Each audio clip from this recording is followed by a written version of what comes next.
The story kicks off with a streamer finally reaching the pinnacle, becoming the king and taking his seat on the throne of souls. A system voice congratulates him, saying he's the first king to claim this throne and that rewards will be unlocked once certain conditions are met.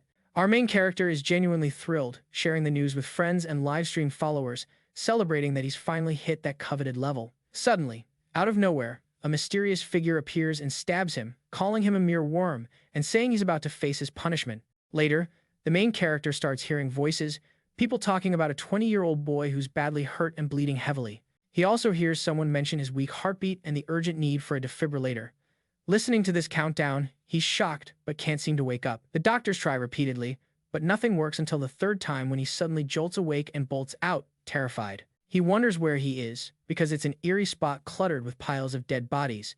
He tries to recall what happened, but all he remembers is that mysterious guy stabbing him. He questions where he might be, maybe it's hell, since he's surrounded by corpses. Frustrated, he wonders why God would allow this if he hadn't cursed or blasphemed. Then suddenly, a splitting headache hits him hard. His head feels like it's about to burst, and confusion sets in deeper because he can't remember anything.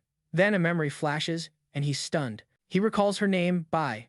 He was 20, a game streamer who wasn't famous until his last few streams before he died. His followers surged just as he'd been playing the open-world RPG called Throne of Souls. The game is set in a medieval fantasy world, where an alien spaceship crash lands, blending classic fantasy with futuristic tech. Since it launched, the game has been praised for its stunning graphics and captivating storyline. But as players hit higher levels, the game's brutal difficulty made many quit, though some kept streaming their grinds. For the pros, it was business as usual, aiming to dominate the community and rack up more views. Yet, the game's extreme challenge scared many away. Just then, a system voice appeared, telling the pro that even death wouldn't end his journey. The system explained that the side effects of Ribth are now fading. The pro spun around, startled, asking whose voice it was, feeling like he recognized it somehow. The system explained that, from a higher perspective, every game creates its own world. The pro grew curious, asking, "What is this voice from the game world platform assistant?" The system said his death triggered a special condition that unlocked rewards, and now he's been reborn inside the realm of Throne of Souls. Confused, he wonders if this Ribth is actually the throne here in the Souls world.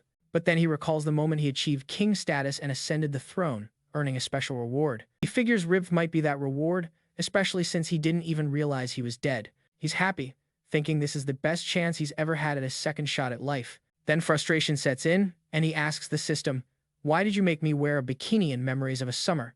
Why not send me to a world full of beauties? Why must I be reborn in this hellish Throne of Souls?" The system replies, it's a mercy if he truly died. At least this spared him from wandering around. The system goes on to explain that Ribth's Throne of Souls world offers exclusive rewards not found in any other game. The pro raises an eyebrow, asking, "What do you mean?" Unfortunately, the system sounds less than thrilled about the answer. He figures the Throne of Souls is like this game, anyone can jump in and enjoy the free rebirths. It probably won't hand out any juicy rewards, so he wonders, what exactly do these people expect from him? The system's pretty straightforward. Just do what it tells you.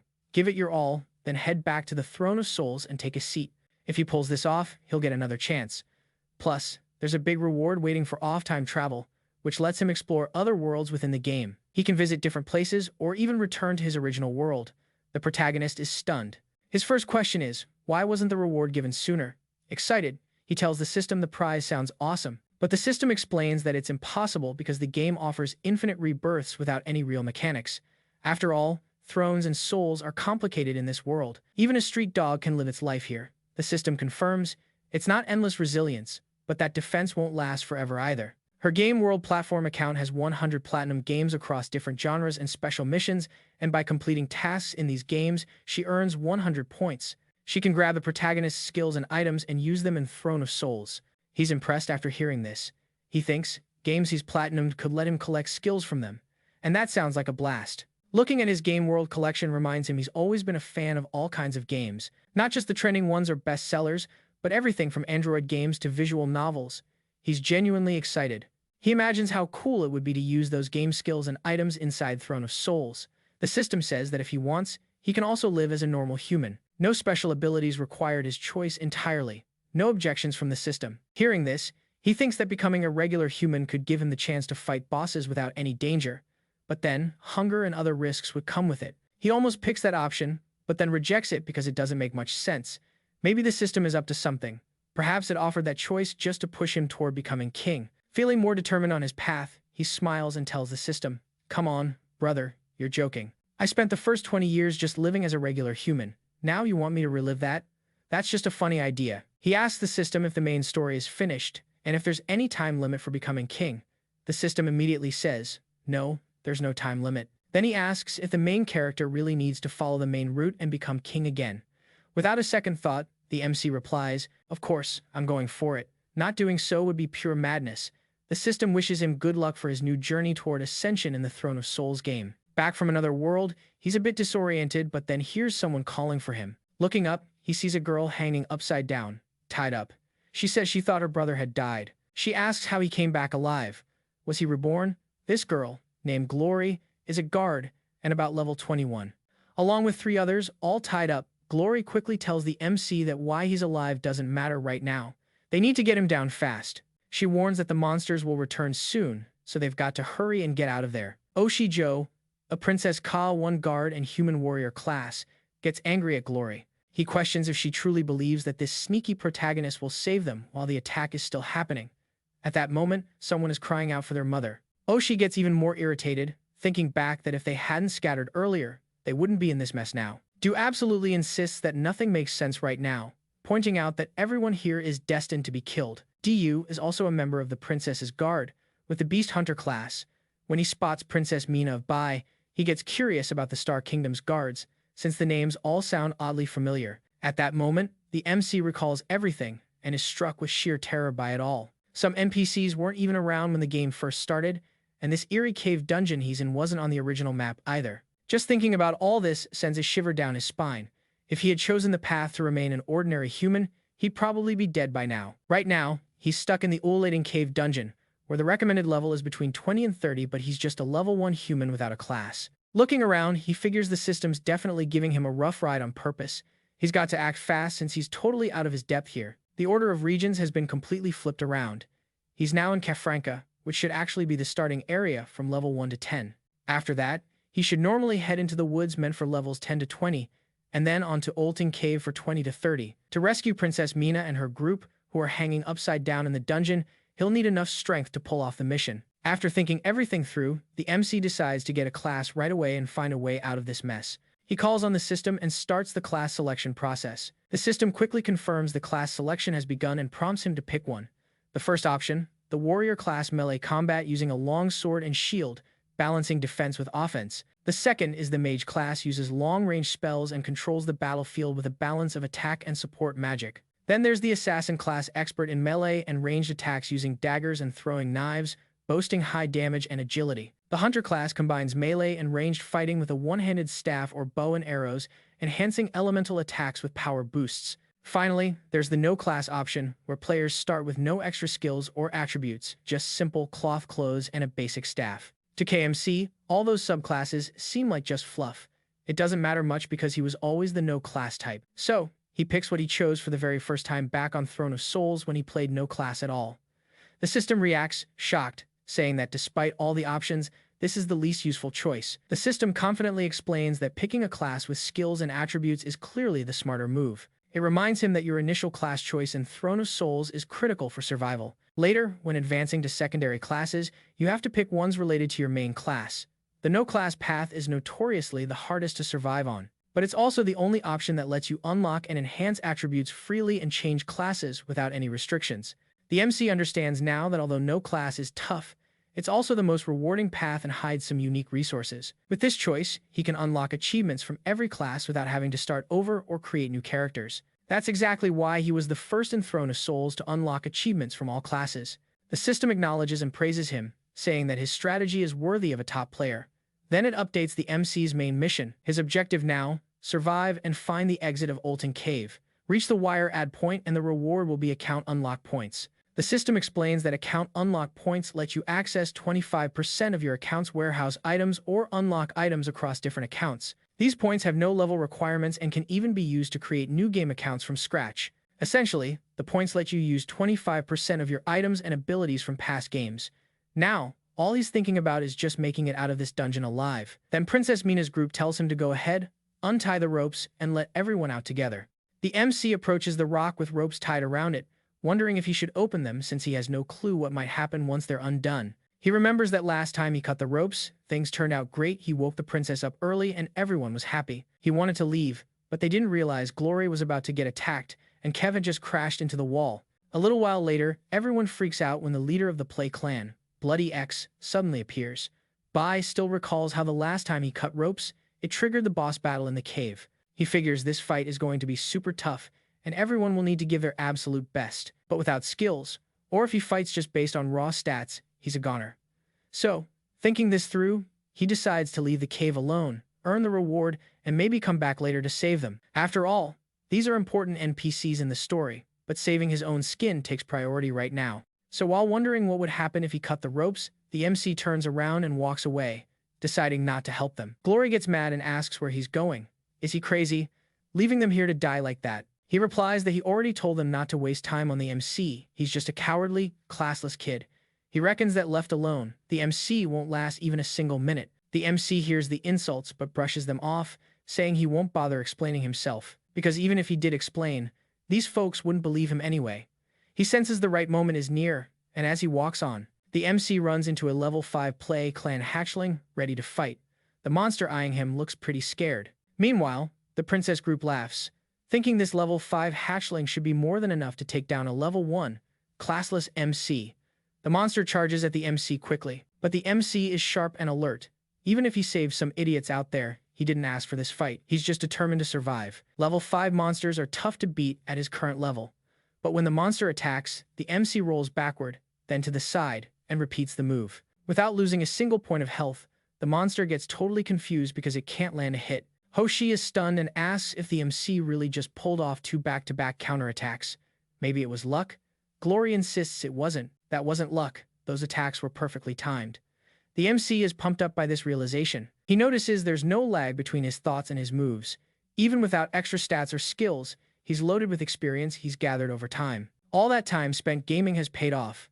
Then the Play clan hatchling throws a bomb at the MC. Boom! It explodes instantly. The MC bursts out of the smoke, charging at the monster, which is caught totally off guard, never expecting that blast to come at it head-on. The MC lands a solid hit right on the monster's head. A bit later, the monster gets annoyed and declares it's time to finish the fight. The scared monster charges fiercely. The MC clocked him hard on the head with such power that the monster's noggin spins wildly before he crashes down. Glory is in disbelief. The MC defeats the level 5 Play clan hatchling without even a scratch, and all he used was a basic staff.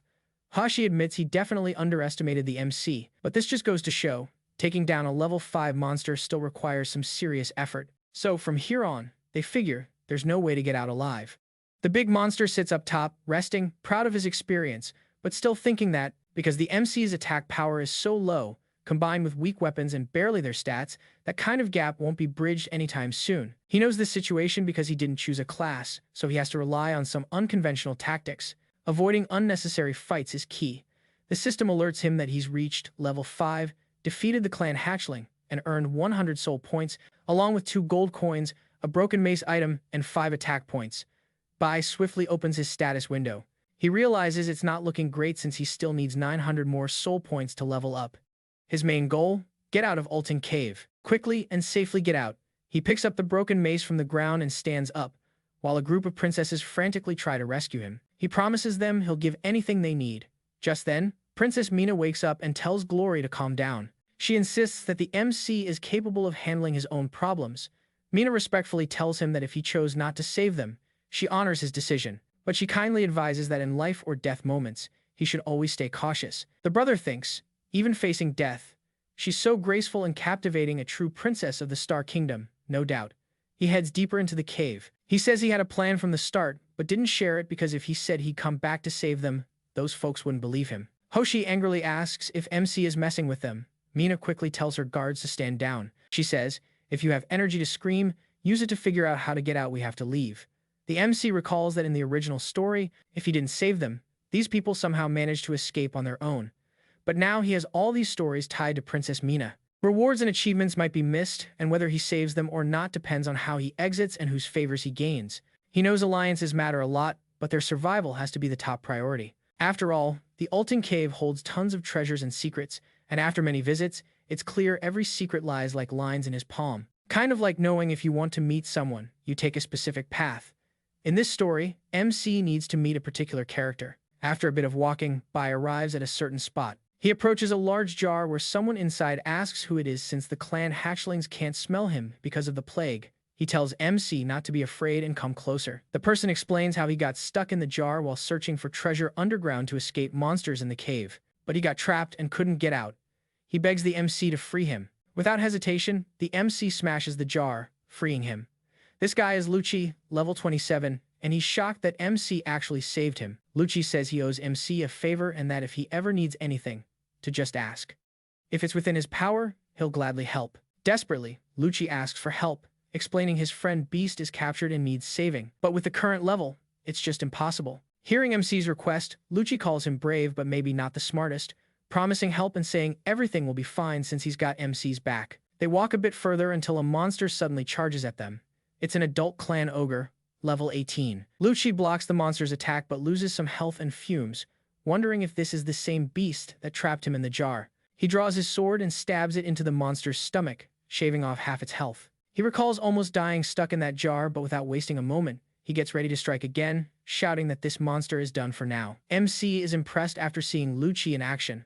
Lucci steps on the severed head of a clan monster after killing it like it's no big deal. He says that if he had to rely solely on his own skills and didn't trust himself, he'd never even bother chasing treasure. He wouldn't have come to this place at all. After that, he moves forward toward the cliff. The MC tells him to call his friends because sounds are coming from there and wonders how much longer they can hold out. That lord warns Lucci they need to hurry. They have to figure out a way to save him. Lucci replies that it's pretty simple, then kicks the MC and pushes him into the abyss off the cliff. He says he's got an idea and will fix it soon. The MC falls, screaming, while Lucci sits nearby on the cliff and apologizes. Lucci explains it's an old habit whenever someone's on the edge of a cliff, he just can't resist pushing them. He laughs and says he's sure if the MC really wanted to push him, he could handle it. Even after saving her, he already knew Bai had been reborn. The lady yells from below, asking how Lucci figured that out. Lucci just answers with a question in return. She wonders just how high it is and how he's still alive after falling from the cliff. The MC, clutching his ribs despite losing a lot of health, says if he had jumped himself, he definitely would have died. But Lucci survived the fall. Even though he took the blow, he's still alive. The MC complains about the intense pain from ruptured organs but is glad because he knows there are valuable items below them. The system announces he's found a blood soul bottle and a shining stone fragment down there. Lucci turns and admits he heard these ribbons are strange. Instead of kicking the MC, he thinks it would have been better to stab him to make sure he was really dead. He wonders how he could have made such a rookie mistake. But now that the MC is stuck down below, his survival is critical even though odds aren't in his favor. He says he'll stay put until the MC dies. The MC explains that Lucci is a sneaky NPC who likes to push players off cliffs, but there's a game mechanic that lets you survive falls if you're tossed off, and it's one of the few ways to reach certain locations.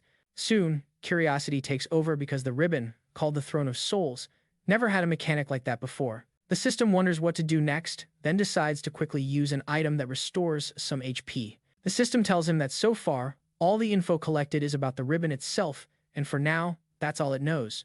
Ribbons are defined as people who are special to an unknown someone and have come back from the dead under certain conditions, according to the system. This explanation sparks curiosity. The MC thinks this is definitely something important to figure out down the road because so far, no one has ever been happy about being reborn. He decides it would be better to keep this whole rebirth thing under wraps from now on. The shining stone lights the path ahead. He thinks it should be kept safe because even though the plague beasts aren't nearby, the terrain is still rough. He needs to gather his strength because the real danger is just starting now. While talking about the secret of Howling Cave, Arya appears in front of the Lost Twice, whose level is unknown. The game Throne of Souls is an open-world action-adventure. It's a game full of side quests where players need to interact with various NPCs, monsters, and bosses, and explore ruins to uncover clues scattered throughout the world to get to the truth. Since he's a player who's finished the game before, obviously he knows everything. Among the world's treasures is a crystal called the Soil of the World, where all races live together in harmony under the protection and energy of this mighty crystal. Until one day, an unmanned advanced alien spaceship crashed into this world completely by accident. It ended up right there. That spot happened to be where the soul of the world existed, and the crash shattered the very foundation of everything. Our main character, Pascalo, thought that was the end of his life. But it wasn't really the end because the world kept evolving. New species and civilizations popped up, and now he comes from an underground civilization surrounded by plenty of ancient ruins. He's pretty anxious because in these ruins, there's a cave that echoes with strange howls, and underneath a river, there's a secret exit that runs through. His mission was simply to find and reach that exit, but they never mentioned which exit exactly, which actually makes things easier for him. Even though this path isn't guarded by any clan, it's super dangerous here. You have to nail your landing just right so that the stalactites don't impale you. He knows that if he's not careful, he's done for, but, thankfully, dying and gaining experience from it isn't a big deal to him anymore. One thing Pascalo is sure of: as you go deeper inside, the passage narrows down. Even though he remembers every platform location, he's still cautious. Better safe than sorry. But as soon as he starts descending, he slips and quickly lands on the other side. He breathes a sigh of relief, thinking he almost made a huge mistake, but is now safely near the bottom. Still, he knows he needs to be extra careful. Then, someone behind him asks why he's trying to leave so fast. He spins around, startled, and slams his hand on a table, but Harvey leaps back, dodges the attack, and lands on the edge. Pascalo yells out, "Who are you?" The guy introduces himself as Harvey, level 28, class, Elemental Archer. Harvey laughs and asks if he scared Pascalo. He jokes that our guy is just some hot-headed newbie with no class or level. Harvey makes it clear he could have taken Pascalo out with a single shot, but Pascalo barely has time to react, shouting in fear at Harvey. Pascalo asks who he is and where he suddenly appeared from. Then he remembers. When he fell from the cliff, he'd asked Lucci if they were headed to Kev's place. Wasn't that area controlled by some cops, and wasn't there also something about a ribbon? Lucci bursts out laughing. He mocks Pascalo, saying he's slow, no surprise, since he's facing a level 28 Elemental Archer who's already been reborn. Meanwhile, poor Pascalo is still stuck at level 1. Lucci says all that, then suddenly appears behind Pascalo, ready to strike, saying Pascalo is so insignificant he doesn't even feel like killing him. Pascalo's fear spikes because he didn't expect Lucci to be so quick.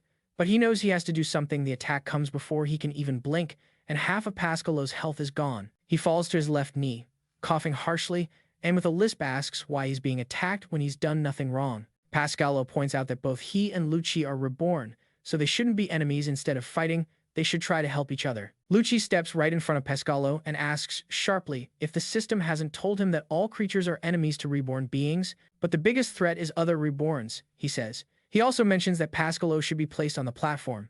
Watching him move with such skill, Lucci felt like there was something special about Pascalo, but he was dead wrong.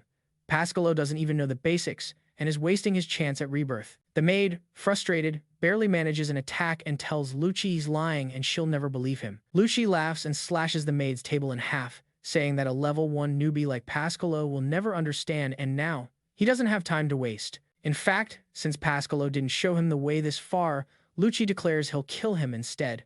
Lucci leaps back, ready for the next move. In return for the fact that he did not show him the way till here, will kill. Lucci then jumps back. To the main character, he says farewell and warns that her fate, life or death, rests entirely on him. If he manages to survive, he'll come back for revenge. Bai can barely catch his breath at this point and asks the system, "What's going on with Ribbon?" The system quickly responds, denying it's hiding anything, and points out that any blocked info can be easily accessed. It just needs to be unlocked due to recent developments. 3 fresh bits of info about Reborn have come to light. First, Ribbon is considered the absolute evil of the world, hated by every race. The reason for this is locked away too. It's an even darker secret behind Reborn's cruelty. It's also bloodless and region-locked. When players start their journey, killing other Reborn earns tons of soul points. They can gain experience points as well as blood soul points, which are new and used to unlock accounts. The second piece of info reveals that Reborn are beings who have come back to this world, but the term isn't limited to humans alone. That detail is currently locked, but Reborn can randomly have any race, gender, appearance, class, identity, and level. From low-level Reborn to high-level ones, even classless K recognizes them quickly, because there's initial info about Reborn for the other classes as well. The third fact the system shares is that special info is available for classless in the advanced class. The system hasn't yet unlocked differences for Reborn on Xbox One because their body is paralyzed. Meanwhile, McLeaf starts to lose balance. He wonders why the system reported this so late, right as he's dying. He thinks to himself, the Throne of Souls world really is a disaster. Still, he grabs onto the wall beams with all his strength, holding tight with everything he's got. He swears he won't lose. He'll obey and won't waste his life. Being near the cave's end, he finally drops off. He thinks suffering is tough, but pushing forward is crucial. Not much remains now. He falls from beam to beam until he crashes hard on the ground. With his health barely hanging on and pain shaking him, the main character can't help but laugh. He tells himself, he's got this. The exit is just 10 meters away, and if he can crawl a little more, he'll escape this nightmare. He'll make it out. But then strange sounds and smells catch his attention, setting off alarm bells. Here they come. He gets scared every so often as a level 25 fingerworm shows up right in front of him. It's a rare monster, why is it here? He remembers there shouldn't be any monsters near this exit at all. Thinking the slow-moving monster's weakness plays to his advantage, he plans to crawl quickly to the exit. But fangworms are small, deadly creatures that attack ferociously. They start closing in on him, making his fear spike. He hadn't expected the monster to evolve so fast into its second stage. Such a form isn't supposed to appear here. Everything feels off, and he's utterly shocked when it strikes him. He suspects that Lucci might have sent this monster after him, hoping to finish him off.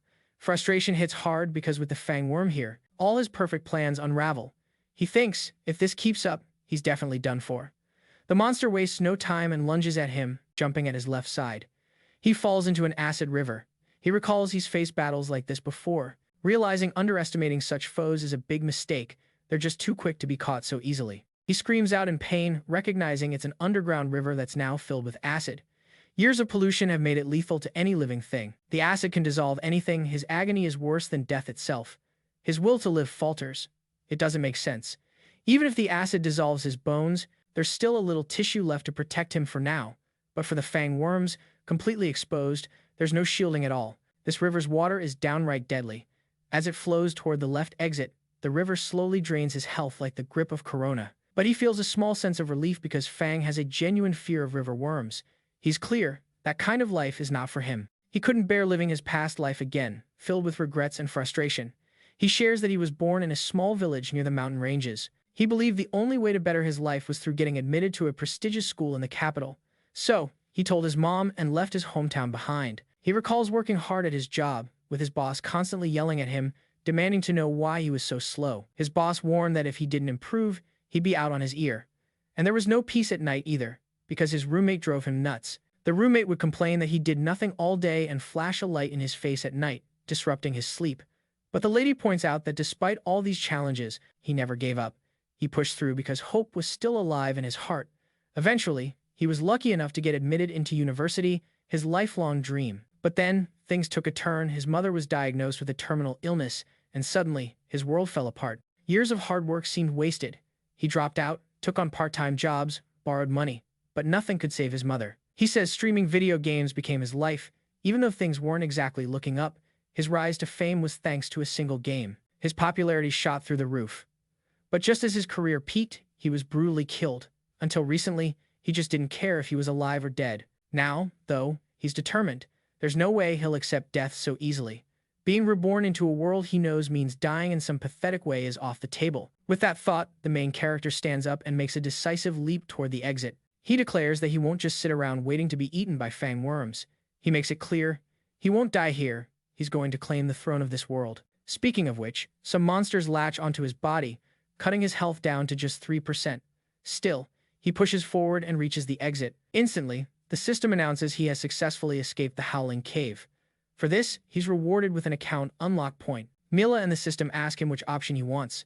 The first is unlocking items from his old account. The current account will be unlocked with 25% of the original attributes, randomly pulling items from storage without any level limits. The second option offers 25% of a brand new account, along with unlocking one item and one skill. The system confirms the MC chose the first option.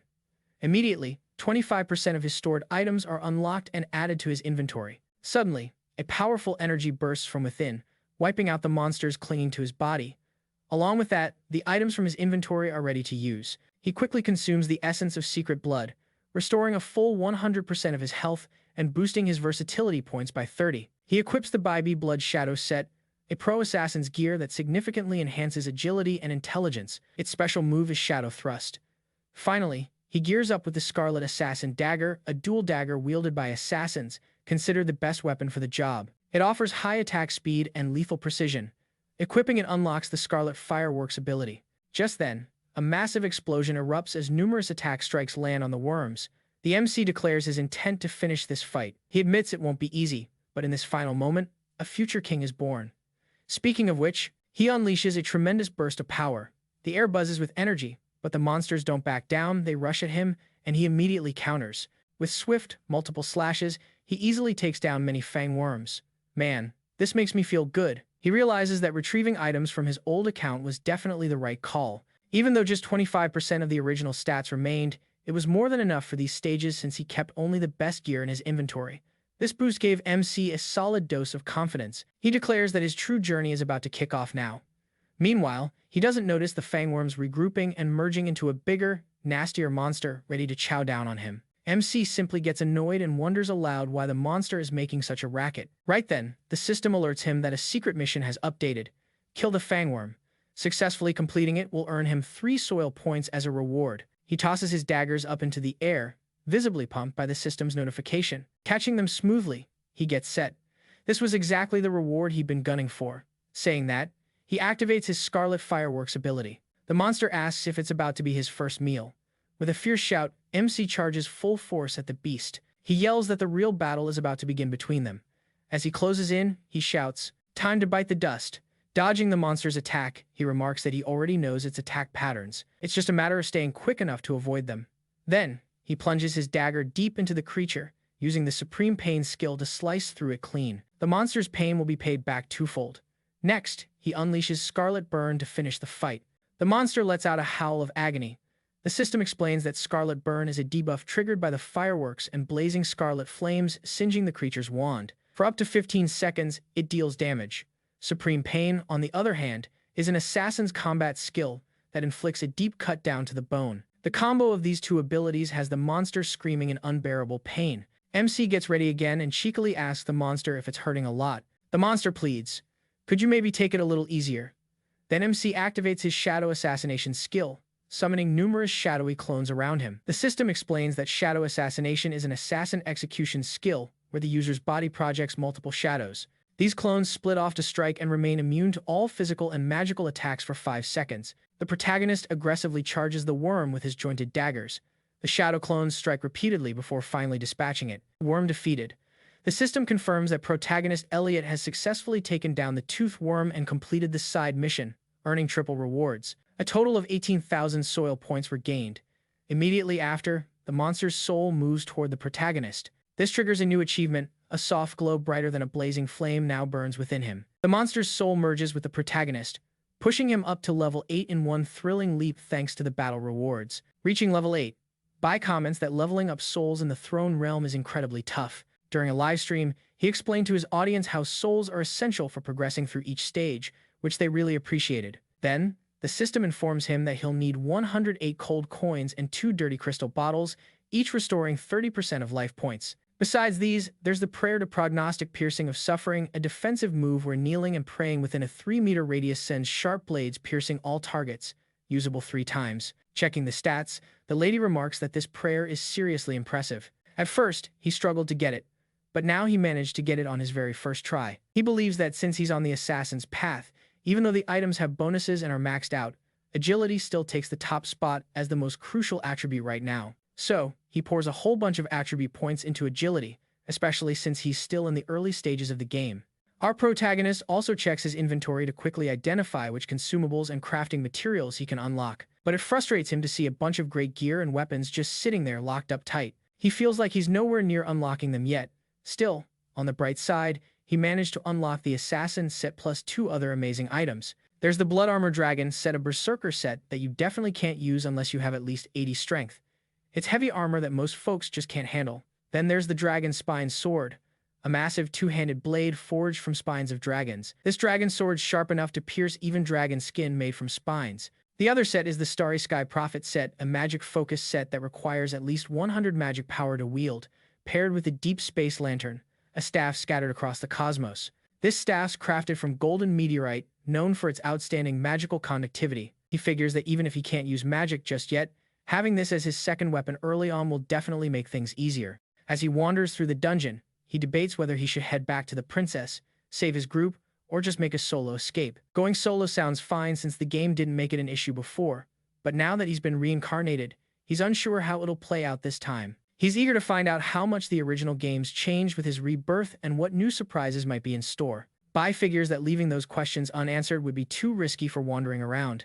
The smart move is to stick with Princess Mina's group and stay by their side because in the original story, if Mina and her crew survive, they tip the scales and help him down the road. Exactly. He also reminds himself that if the original story has been thrown out the window and those folks decide to attack him now, he's got the skills to defend himself. With that in mind, he races off to save them, knocking down swarms of monsters along the way until facing two massive, furious beasts. But Bai isn't the least bit scared. He unleashes his piercing of suffering skill. Bloody spikes shoot out from the ground, piercing the monsters and finishing them off. He's thrilled because he just saved Kev's life. Nearly every monster is defeated, only the boss remains. As the souls of the monsters drift into him, he hits level 10. The system quickly congratulates him on reaching level 10. It tells him the reputation system is now unlocked, where he can check his standing and decide which allies and enemies to make. He finds the reputation system a bit confusing because it wasn't part of the original game. Then he starts to think that maybe that lone wolf approach he liked before isn't such a great idea anymore. Early on, he realizes his relationship with Princess Mina is rocky since he hesitated in helping her, which leaves him feeling a bit awkward. He senses that no one here is happy with him, especially the princess's group where they're all tied up. The guards are visibly angry. Ash yells that the protagonist's really gotten on their nerves. Climbing onto that, he wonders how someone can be so clueless to leave them tied up and walk off alone. Glory adds she heard that Reborn just looks out for himself. Hearing this, the princess tells them to cut the nonsense and clarifies that he's stuck here simply because he's weak. He takes full responsibility as the group leader, saying it's all his fault for bringing them to this deadly situation, and she apologizes to everyone. Glory smiles and asks the princess what's going on. Are you actually talking now? She tells me not to apologize since they all pledged their loyalty to him. Hoshi clarifies she's complaining because they aren't acting out of fear of death. It makes sense since she's a princess. Her dream is to restore the kingdom, so you can't really see that hope breaking anytime soon. At that moment, two spinning daggers appear, and the princess uses them to cut the group's ropes. As the group falls, they worry about the princess since they have to protect her no matter what. She falls to the ground, but the guard protecting her catches Hoshi, softening her landing. Meanwhile, Dave, the feline beast, lands gracefully on his feet and remarks that it looks like the protagonist isn't dead after all. Worried about Princess Hoshi, he asks if she's okay, and she nods affirmatively. Glory, confused but curious, asks who saved them. The protagonist draws near, wearing a hood, and reassures them not to worry. Despite the insults he faced, the protagonist remains awesome and decides to become a loyal follower. She's stunned when she hears this. As he removes the hood, the lady asks why he looks so surprised, recalling he promised he'd come back to save them. He clarifies that the real surprise is still coming and announces the boss will arrive in about 1 minute. Then he instructs everyone to get battle ready. Approaching the princess, he cuts the ropes binding her hands. The princess expresses gratitude, saying no matter what, if it hadn't been for the protagonist, they'd all still be lying there as skeletons. The brother says it's time to give thanks, but then reminds everyone not yet, the boss will be here in 40 seconds. He orders everyone to grab their weapons and gather nearby. As they prepare to move out, Hoshi angrily tells the protagonist to keep the princess's voice down while talking. Glory, meanwhile, is shocked. She just realized the protagonist leveled up from 1 to 10 in less than half a day. She mentions that Reborn has a secret, and it looks like the protagonist isn't the only one. He puts his hood back on. Thinking his teasing worked, he decides to keep it up. Then he warns that if anyone there tries to hurt or kill him, they're welcome to try. He has no issue with that. He stresses that fighting without strength won't cut it. Facing the boss without power won't work, and Hoshi, still upset, asks the protagonist if he even understands that. Just reaching level 10, he's already showing way too much attitude. The princess stops Hoshi. She says the real enemy is not the group but their emotions, and she commands everyone to switch to combat mode immediately. Her face glows as she takes charge. The staff gathers everyone swiftly to get ready for battle.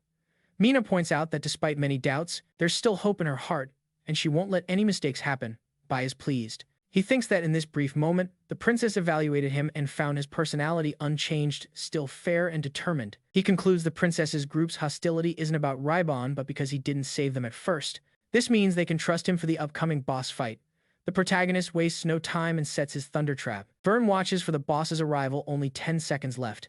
As the trap activates, his thunder, lightning strikes, causing attacks and paralysis. He thinks Phase 1 is about to kick off, while the princess tells Mina's group the boss should hold for 3 minutes. With that, he suddenly vanished, leaving everyone caught off guard. Yep, the main character just went invisible, done and dusted. Everyone's left scratching their heads, wondering why he disappeared and why the boss froze for 3 minutes. Just then, a massive cruncher bursts onto the scene with a thunderous crash. The impact demolishes the landing spot, shocking everyone. And wouldn't you know it, the boss shows up right on cue. Like the protagonist said, everyone's thinking, how did this kid know exactly when the boss would appear? The Black Clan's leader, Mike, is a level 30 blood type. Mike roars in fury, demanding to know why no one stayed tied up quietly. And seriously, do you really think you could just run off from him? Then the trap set by the boss's protagonist snaps shut. He steps on his device, triggering a dangerous electric shock that pumps through Moi's whole body, rendering him temporarily paralyzed. It freezes him solid for a bit of nasty shock Hoshi isn't sure he fully grasps. Hoshi's scratching his head, trying to figure out how the protagonist predicted the boss's arrival so perfectly. The trap was flawless. The princess screams, telling him not to stress now. She urges everyone to stay focused on the fight because the boss being stunned gives them a clear advantage. She directs everyone to concentrate their attacks on the boss, stressing they have to take him down no matter what. Once the trap's effect fades, Mike bellows. Mike snarls, questioning if anyone truly thinks this trap will hold him for long or that anyone could actually kill him. With a fierce charge, he unleashes a powerful strike, forcing the warriors to take a defensive stance. Hoshi can hardly believe how strong Mike's attack is. He figures even blocking it won't leave the warriors unscathed. After a moment, the boss spots some arrows flying toward him and easily bats them away with a laugh. He makes it clear that cheap tricks won't faze him. But then, suddenly, his hand gets tangled in several vines. Mike isn't pleased. Saying that, Moik uses his mighty axe to deliver a sweeping circular slash. The attack immediately shreds the vines clinging to him. Then Muik lands another devastating blow. He smashes the ground, wreaking havoc across the area. Seeing this, Hoshi jumps in for an attack from the side. At just this moment, Muik takes advantage of the debris flying around from the attack to unleash his all-direction shots technique. Debris swirls into a vortex around his body, then he hurls it at the princess's group. But she's quick on her feet and uses her powers to conjure energy shields for everyone. They cheer as the shields hold strong. Hoshi fumes, admitting the boss's attack was impossible to dodge. He asks the protagonist why he acts like this. Would he really just bail on them at the most critical moment? The princess, aiming to keep Hoshi calm, urges everyone to stay focused. She warns that if the boss keeps hitting this hard and they're forced to keep raising shields, the princess's magic will soon run out. The princess stays locked in, concentrating on her powers. She tells everyone not to sweat it, saying she still has plenty of energy left and is just playing defensively for now. She won't be looking to counterattack just yet. At that moment, Mike notices that all the shields are coming from the princess's side and charges toward them. "Get ready for my next powerful move," he bellows, saying he'll deal with the protection squad first since they seem pretty important to the group. Saying that, he unleashes his strong attack, but suddenly, someone leaps in front to block it. His shield shatters instantly. The attacker's rage boils over and he immediately prepares to strike again. Hoshi wonders what on earth that guy is attempting. Because believe me, no one can block attacks like that unless he's got some serious skills. Suddenly, the boss screams in pain and spins around to find daggers plunged deep into his back. She hurriedly walks away, asking what his next move is. The protagonist replies that he just spiced up the dagger a bit and asks her if she doesn't like the taste of that. Then he explains that this spice, combined with some other ingredients, not to mention the acidic venom from the waters of hell, is actually a potent poison. He adds that the longer the poison stays in the body, the longer its effects will persist.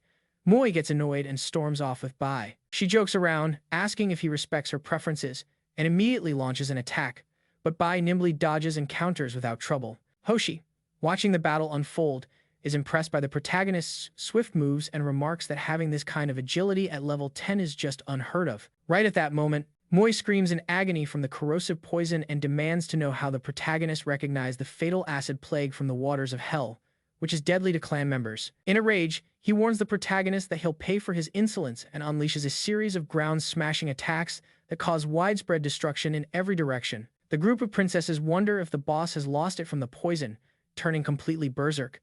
Just then, Hoshi shouts out. He announces that this is the perfect chance he's been waiting for. He's been holding out until the boss's weakness hits and urges everyone to strike immediately. Muik lunges at a heap of decaying flesh, moving toward the bodies. His understanding brother yells for a halt, but then a massive explosion erupts, launching rotting corpses flying everywhere. Suddenly, the corpses begin to stir as the boss's attack triggers something strange. In truth, his Cobb mutation ability is activating, causing all the corpses to rise and start terrifying mutations as they shuffle forward. The protagonist surveys the chaotic scene and realizes the fight has officially entered Phase 2. He quickly spins around. Taking charge, he blocks the most grotesquely mutated corpses and tells the boss, "Leave this to me." Hoshi angrily asks if he's lost his mind. Nobody can handle the mute on their own, Hoshi warns. But Mina shouts at Hoshi to hold back, saying the protagonist clearly knows what he's doing. She urges the protagonist to return to the fortifications soon, reminding him that those without mutations shouldn't linger out here. Right then, Muick laughs, facing the protagonist, acknowledging his bravery. He's the only one gutsy enough to take on this challenge solo. Muick admits he's still feeling the poison's pain. It's become part of the ordeal now. Then, he challenges the protagonist to come at him with everything he's got, eager to test his strength. The protagonist steels himself, thinking the boss's rapid adaptation was totally expected by now. Meanwhile, the poison's effect will last exactly 1 more minute, just as planned. He keeps in mind that as long as he stays alive, the princess will be safe, so he resolves that in this next minute, the battle has to end. The quiet protagonist starts throwing out some lighthearted jokes. He says instead of obsessing over beating the boss, they should focus on keeping Mist from ending up as dinner meat. Mist will make it out alive, but Bai doesn't waste a second. Knowing there's only 1 minute left and that he has the power to wrap this up, he unleashes his Crimson Inferno ability. Charging directly at the boss, he adds that he actually likes the mist meat idea because that's exactly the plan he's going to execute. But just as he advances on the mute, the protagonist remembers something important about taking down the boss first. Feld reflects that Muick the Blood X is famous for his tough skin and flashy style. Feld admits he's almost been beaten by Muick 30 times. Then he sees the boss rushing at him with full force, so he quickly dodges Muick's incoming attack. Bai is getting nervous. He knows the boss's attacks are fast, and the power behind them is no joke. Muick's weapon has a lifesteal effect and, combined with his current health and level, he can only endure 2 direct hits before it's game over. But Bai, he feels a bit more at ease since his agility is pretty high. If he can dodge and survive for a few minutes during the next poison phase, it will chip away at the boss's HP, and then he can step in to finish the fight. Without wasting any time, he hurls the leftover debris from the last attack back at the enemy.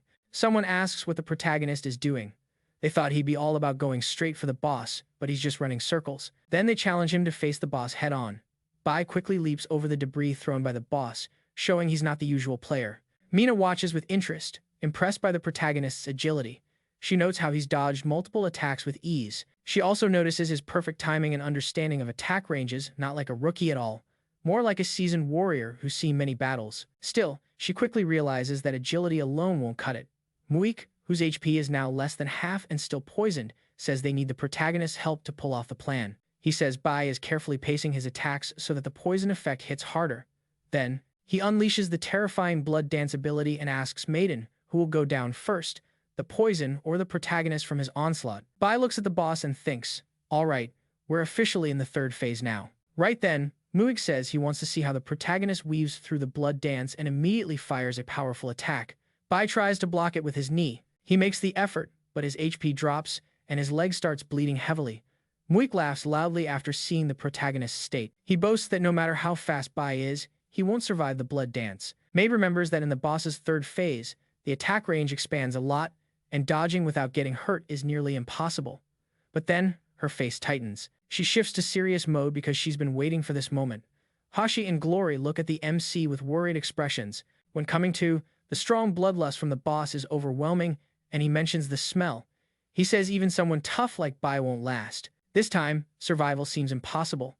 He tells Glory that the cops are after him but tells her to leave that aside and help the MC fight the boss. Glory feels uneasy at her friend's request. Awakening these cops is an endless problem, and he alone can stop them. But here comes Muick, furious, gearing up for another attack. He strikes, but as soon as his attack hits the MC's body, he realizes it didn't connect. The MC's body vanished. Suddenly, Bai appears behind the boss using his shadow attack skill. The boss spins around, clearly confused. He wonders what kind of teleportation skill that is and how someone at the MC's level even manages to pull it off. The MC recalls instinctively dodging the boss's fiery moves while playing, with the ultimate goal of winning through close-range attacks. Then, he coats Mei's back with acid-covered Infernal River and strikes multiple times with his dagger, remembering that the boss slows down in speed and defense during the 3rd phase. This lets him maneuver around the boss using shadow attacks and close the distance. Splash damage hits the boss, and they trade blows.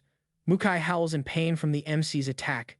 It looks like his HP is down to just 10%. He curses the MC, asking why he always gets stabbed in the back. Glory can't believe what she's witnessing. She tries to figure out what's going on because it looks like the MC just pulled off a slick backflip. Hoshi tells Bai he should just give up. Taking such a heavy hit from so close is pure recklessness.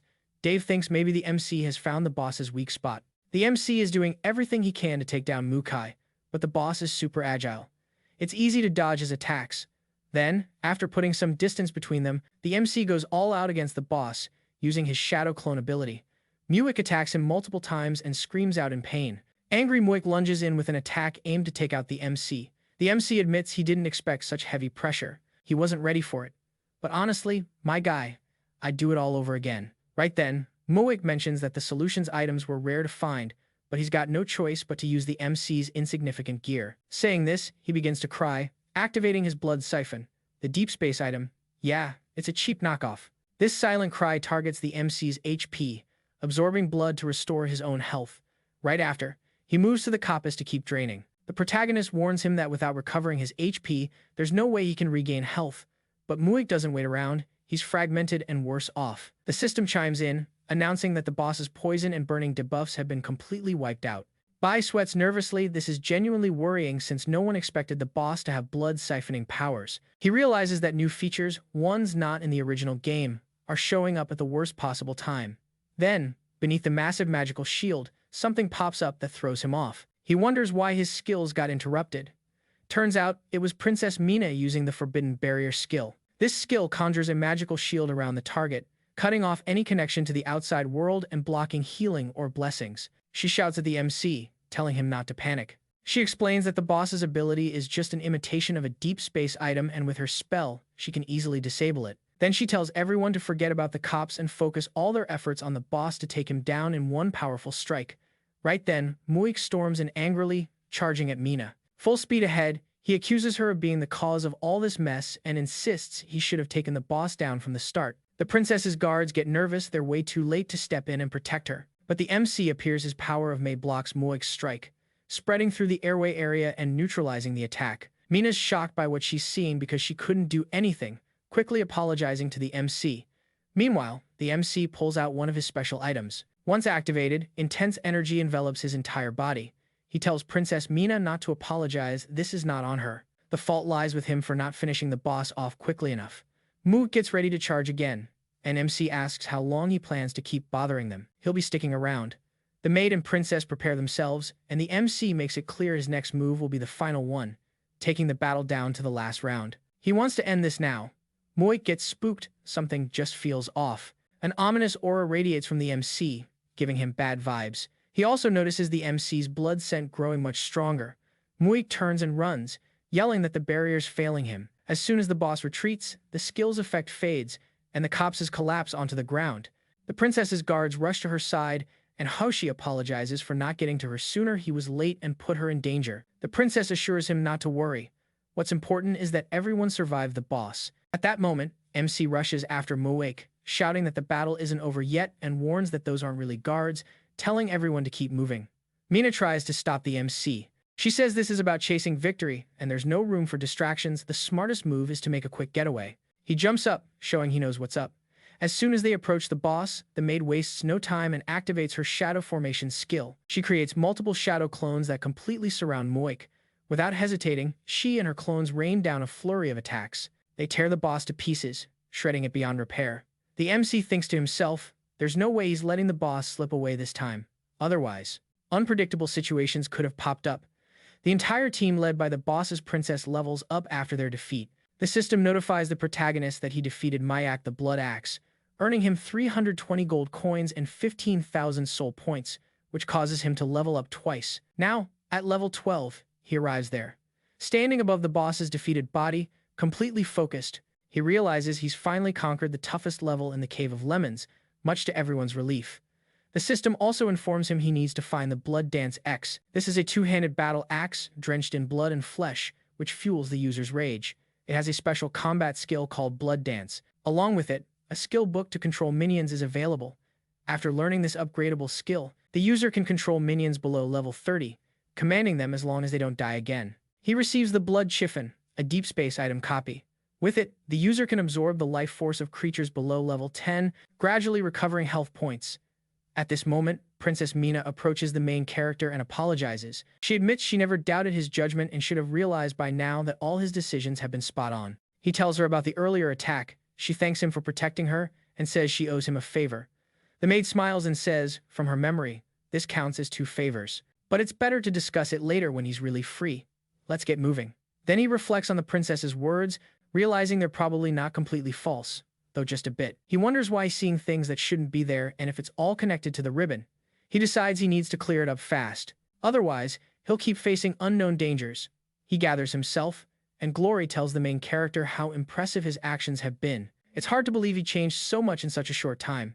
He almost seems like a whole different person. This highlights just how special the ribbon is. The main character thanks them for saving him and says he hopes to have a deathmatch fight someday. Hoshi Bai then approaches, apologizing for being hostile and saying he talked nonsense from the start. He's truly embarrassed and apologizes once more, hoping Bai will forgive him because the main character is a true hero. At this moment, the system reports that Princess Mina's faction has settled their gratitude with him, and his brave rescue has boosted the faction's morale significantly, greatly improving his overall reputation. Hearing this, Bias isn't too interested, since he mostly cares about the reputation system and possible rewards. He figures as long as morale stays high, it's the perfect time to make something clear. He tells everyone he's not a hero. He's just a ribbon who intends to destroy the world. Then he points out that someone here seems indifferent and asks why. Mina explains that the Reborn's identity is truly unique, but their situation matches the main characters. Everyone here is a target. She adds that everyone is made of ribbons here and they share a strong connection. Because another powerful ribbon already exists, the lady who aided him gets curious after hearing this. He quickly asks the princess if she knows about that powerful ribbon and if she can share information since he wants to learn more about reborn beings like him. She agrees but warns him not to stay too long here because it's unsafe, suggesting they talk while walking. With that, they begin moving deeper into the cave, and everyone is relieved he's finally getting out of there. But Hoshi warns everyone to stay alert, even if the boss is down. There are still plenty of monsters lurking around.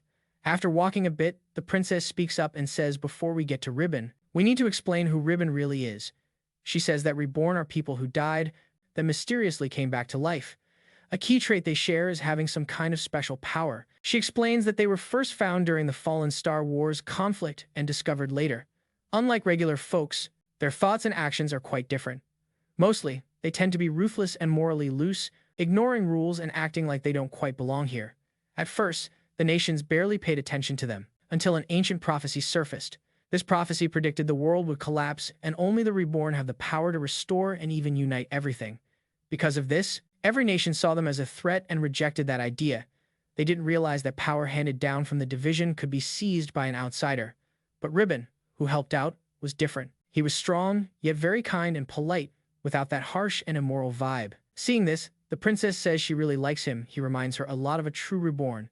Hearing all this, Casey is totally shocked. The princess says meeting him was the greatest blessing of her life. She adds that even if their destinies are rocky, Ribbon's fate is even bleaker because the world weighs so heavily on him. He harbors hatred deeper than anyone can guess. Then he suddenly whirls around and points a dagger to his left. She tosses it over and says it's a gift for her. Bai catches the dagger, and when he inspects it, the princess explains this dagger came from the other ribbon. It's called the Dark Watcher's Gaze Dagger. Even though it looks ordinary, its damage is like a finely crafted blade, and it can hide the true identity of whoever holds it, even without legendary gear. This makes it impossible to see someone's real nature. Brother becomes curious, thinking he's never handled such a powerful dagger before. Mina says this dagger belongs to her so that Reborn can conceal their identity, reduce threats, and maybe even find other Reborn. Seeing this, Hoshi angrily asks the princess why she gave such a critical item to MC. Gave it, she replies. Without this dagger, MC's identity would be exposed, which would be extremely dangerous. Glory nods in agreement with Hoshi. She adds that even though MC helped her, she could have thanked him in some other way. But the princess just smiles and says it was his choice, and that's that. Bike overhears the princess's guards chatting and wonders if this is what's building his reputation. A reward from the royal family. Then he thinks that with the dagger, he'll probably be instantly recognizable to the other reborn. Still, the princess is gentle-hearted and kind. Looking at her happily, he thinks maybe that's exactly why she's the queen. Bucky recalls that as the last heir to the Star Kingdom, Princess Mina was welcomed into the royal family, meant to live a life of honor. But suddenly, huge trouble strikes when World Soul's guardian, an alien invader, breaks through, causing massive chaos. Although deep space scans found no life aboard their ship, unknown mutated genes triggered an apocalyptic crisis. To save the world, the Star Kingdom sent out its army, who fought the mutated horde, marking the start of the first Fallen Star Wars. Despite defeating the largest part of the mutant force, the Star Kingdom's resources were drained, and due to the deliberate neglect by the lords, the kingdom splintered.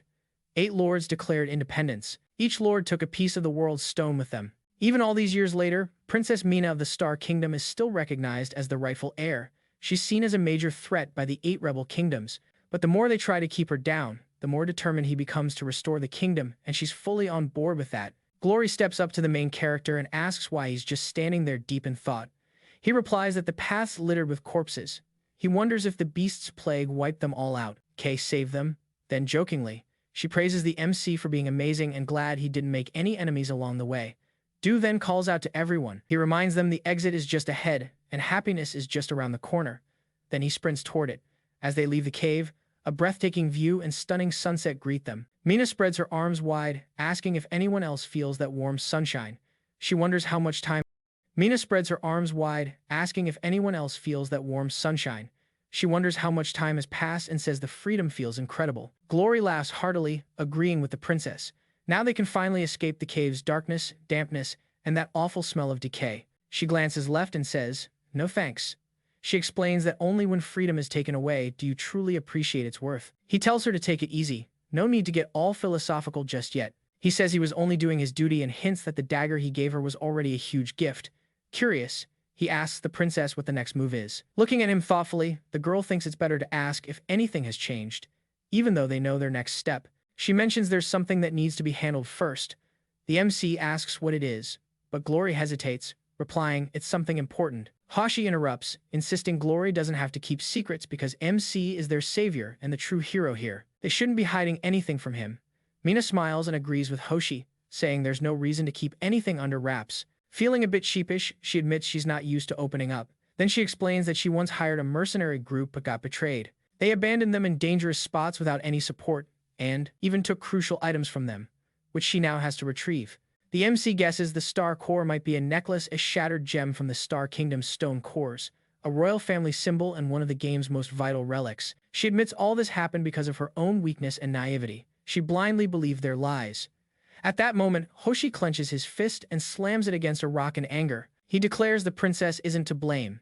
Instead, it's those people who underestimated her, thinking she was too weak to protect the artifact. Lori, frustrated, chimes in that her weakness was just part of the problem. The real issue was Mercedes, who disguised himself so flawlessly that everyone fell right into his trap. Du lowers his head, saying he didn't catch so much as a whiff of suspicion either, and now fears tracking them down again will be nearly impossible. Now that the princess has her guards with her, she listens with complete resolve. She steps forward and vows that no matter which corner of the world they run to, no matter how long it takes, she will find them. Bachi grins and tells the princess she won't have to look that far or wait that long because he knows exactly where those people are. Then he asks if the princess trusts him. Everyone gasps, stunned at the MC's sudden boldness. Without hesitation, Hoshi shouts out. He asks Bachi if it's true, does he really know where those people are? Sirius warns them not to joke about this. Glory seriously says she's shocked and asks if he understands just how important this is to them. Princess Mina stays silent, lost in thought. Then Huey confirms it's no joke and asks if he's ever lied to them before. Hoshi nods in agreement, acknowledging that despite all the mess, Beichi never once cheated. Mina suddenly turns serious. She confesses that some folks still have a few doubts about Prova, especially since, sir, it feels like this burden might be way too easy to shake off. Bracing for the worst, he gently places a hand on the princess's shoulders and reassures her, saying, "Don't worry." He goes on to explain, "I can't do it myself, but guess what? That's exactly where those biters are going to strike." He points out that they're mercenaries. They just need to follow the plan. Hearing this, the princess flushes with embarrassment but quickly insists that she's fully behind Prova. Oshi Beichi, who trusts the princess, looks closely and says she deserves some rest after all, she's a lady. Glory Hoshi jokes that if the princess isn't complaining, then nobody should interrupt her. Right here, in this burnt-out forest where underground fires constantly scorch everything, she holds her ground. But life hasn't disappeared completely. In fact, the ecosystem has found a way to balance itself out. Those used to colder, northern spots. For people who aren't fans of chilly regions, these burnt forests might be a decent alternative living spot. Plenty of strange creatures call this place home. They all hunt each other just to survive. But remember, every hunter is going to be prey someday. Nearby, a group gathers around a campfire. Burn grumbles about the forest, saying it's no place for humans because of this cruel local ecosystem. They have to tough it out through the heat.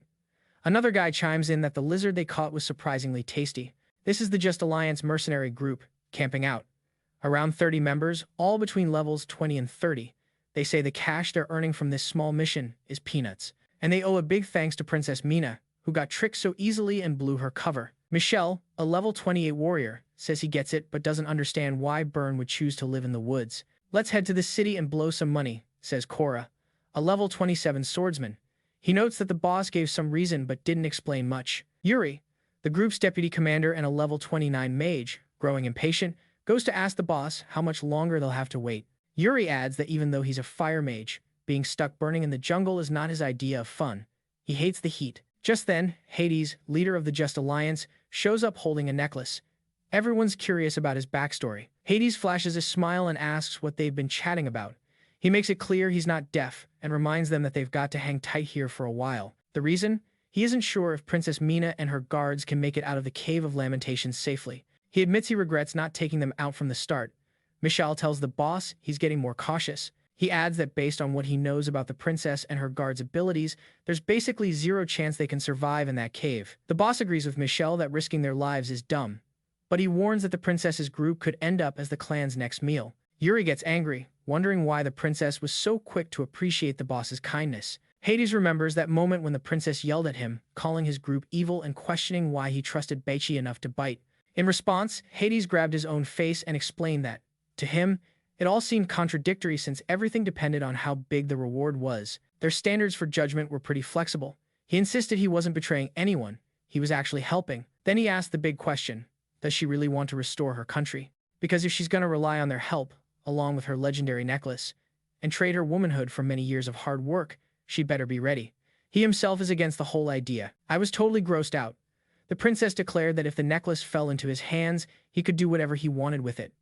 But honestly, I stopped even thinking about that necklace. She said she'd never hand it over. She insisted she'd rather die than give up the necklace. No way she'd ever let it go. Hattie just smiled and turned away. He mentioned this woman was seriously stubborn. Felt like his life was worthless. Compared to hers, he'd do anything. After saying that, he ordered his men to ready themselves. His guards quickly started preparing to kill. The mercenary leader asked the princess if she cared about her friends' lives. Then he called those people worthless trash, but her loyalty almost earned his respect. That made the princess shake with rage. Hattie couldn't believe such cruelty, but he was powerless. If she wore that necklace and refused to hand it over, her friends' lives would be over. Thinking all this through, Hades snatched the necklace back from the princess and declared that people in this world are incredibly foolish, hardly worth sticking around for. Then he looked at the princess. He called her incompetent for having skills that didn't match her big ambitions. Saying that, he told everyone he'd stay in the barn forest just one more night, then at first light, they'd set off for the next village in Anka. Everyone agreed with Hades quickly. The warrior caught the girl's hand and said it was time to leave. Infernal now, they needed fresh blood in their ranks because he was just tired of all the women in the group. With that, he hoisted the girl onto his shoulder. He walked away, mentioning how much talk there had been. Now was the moment to stretch those muscles. Yuri looked at his friend and said, the guy can't sit still for a single minute whether he's eating, sleeping, fighting, or always having fun with the ladies. He's got endless energy. Then, Yuri asked Hattie if he knew what the princess's necklace actually was. What was he going to do with it? Keeping it without a plan wouldn't be smart. This necklace is a fortune key, it's worth a fortune and best sold quickly. All 8 countries adore Princess Mina and are hunting for that necklace. Yuri points out that if Hattie plays it right, he could never have to worry about food or shelter again for the rest of his life. That's not gonna happen. Just then, Hattie spotted a kurebo, took him out with a dagger, and agreed with Yuri. Then he tossed the body aside. He said he never imagined such a simple mission like following the princess to Ascot would bring so much fortune. Then he talked about maximizing profits with the necklace, thinking about selling it to a specific country. Most likely, that would be the Duchy of Alina. But those people are just a bunch of poor souls, they can barely save a penny for themselves. Hattie figured the necklace should be sold to the Count of Hayes, they actually have real money. But he also knew about border conflicts between Hayes and Wambach, the sea war going on right now. He said this was the perfect time to sell the necklace. Hades explained the Count of Hayes' symbol is the lion crest. The counts and knights there hold ranks and pay taxes, all represented by the lion crest. The area is rich in mountains and minerals. They're home to amazing blacksmiths and a strong army.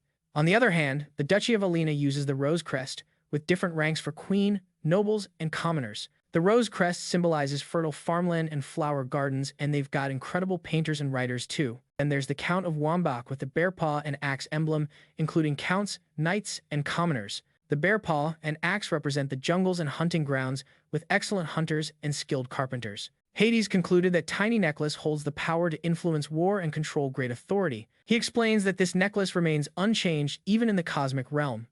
Rumor has it, it was gifted to a royal orphan who inherited the potential to reshape the entire world because of its power. The necklace's worth is said to be 10 times greater than the combined spoils of all wars. Hearing this, Yuri becomes intrigued and asks, Is this necklace really that powerful? He wonders if, by holding onto the necklace, he could tap into its power and build our own nation. Hada remarks that he once thought the same, but after days of study, he now believes it's just an ordinary jewel. There's simply no power he could sense from it. Then, he stands and turns to Yuri to speak. Forget all this, he says. If you want to live a long life, you need power like this, but you must never chase what's beyond your control. He clarifies he's not some cult fanatic sacrificing everything for power. Instead, he's about making the most of this short life. Live happily, that's what truly matters. Hadid says, and Yuri nods in agreement with his leader. Curiosity sparkles in Yuri's eyes as he asks, how did you come to know so many secrets? Hadad just smiles and says, that's something you'll need to learn. Then, he hands this knowledge to the members, telling Dawn to prepare daybreak moves because, Anka, it's time we make a big splash in the village. Sometime later, a group of princesses gets caught in flames deep in the jungle. But Bat quickly rallies the alliance, and the mercenary group, fueled by petrol-crazed energy, swiftly puts the fire out. Glory points out how sharp everyone's senses are. She says if the protagonist hadn't acted fast, the entire camp would have been alerted instantly. She explains that during the next patrol, if Mercedes' people spot them, the whole camp will go on full alert. Mina approaches the protagonist and admits the mercenary leader is genuinely tough to handle. Not only is he skilled, but his mind is razor-sharp as well. Mina wonders if they should just accept a temporary setback. Maybe they need to step back and find another way to get the necklace. But then Baicher says there's still a chance. Everyone freezes in shock at this. They want to know if the protagonist truly has a plan. Princess Bata says his invisibility spell only works on himself, but it works. Not on the whole group, though. She also points out that if she and Du go invisible, the spiders will target Hashi instead, shifting their aggression to Glory, which is extremely risky. Hearing this, Ashi tells everyone not to worry. He makes it clear that if they recover the necklace, the spiders won't pose any threat at all. Then, he asks Du what happens if he dies, who will protect the princess then. Tiger says he'll take that responsibility. Only then does the protagonist turn and clearly explain that if they stick strictly to his plan, no one will be hurt. Vachi is the first to agree, saying he'll accept whatever items are needed to pull off the plan. The first item is a portion of solitude, an upgraded invisibility potion a little better than the old ones. It grants brief invisibility without any class restrictions. The side effects, nobody knows yet. The second item is an original artifact from deep space, the Divine Whispers from the Deep Space Pioneer ship. This is top-tier tech from the natives, allowing free communication within a 1,000-meter radius. If special conditions are met, you can even talk across space and distances. Lastly, there's an ice grenade magic base that creates a freezing zone, slowing enemy movements. Everyone stares at the gadgets the protagonist just handed out, completely stunned. Instantly, they're wondering where this newbie managed to snag such amazing gear. It just doesn't add up.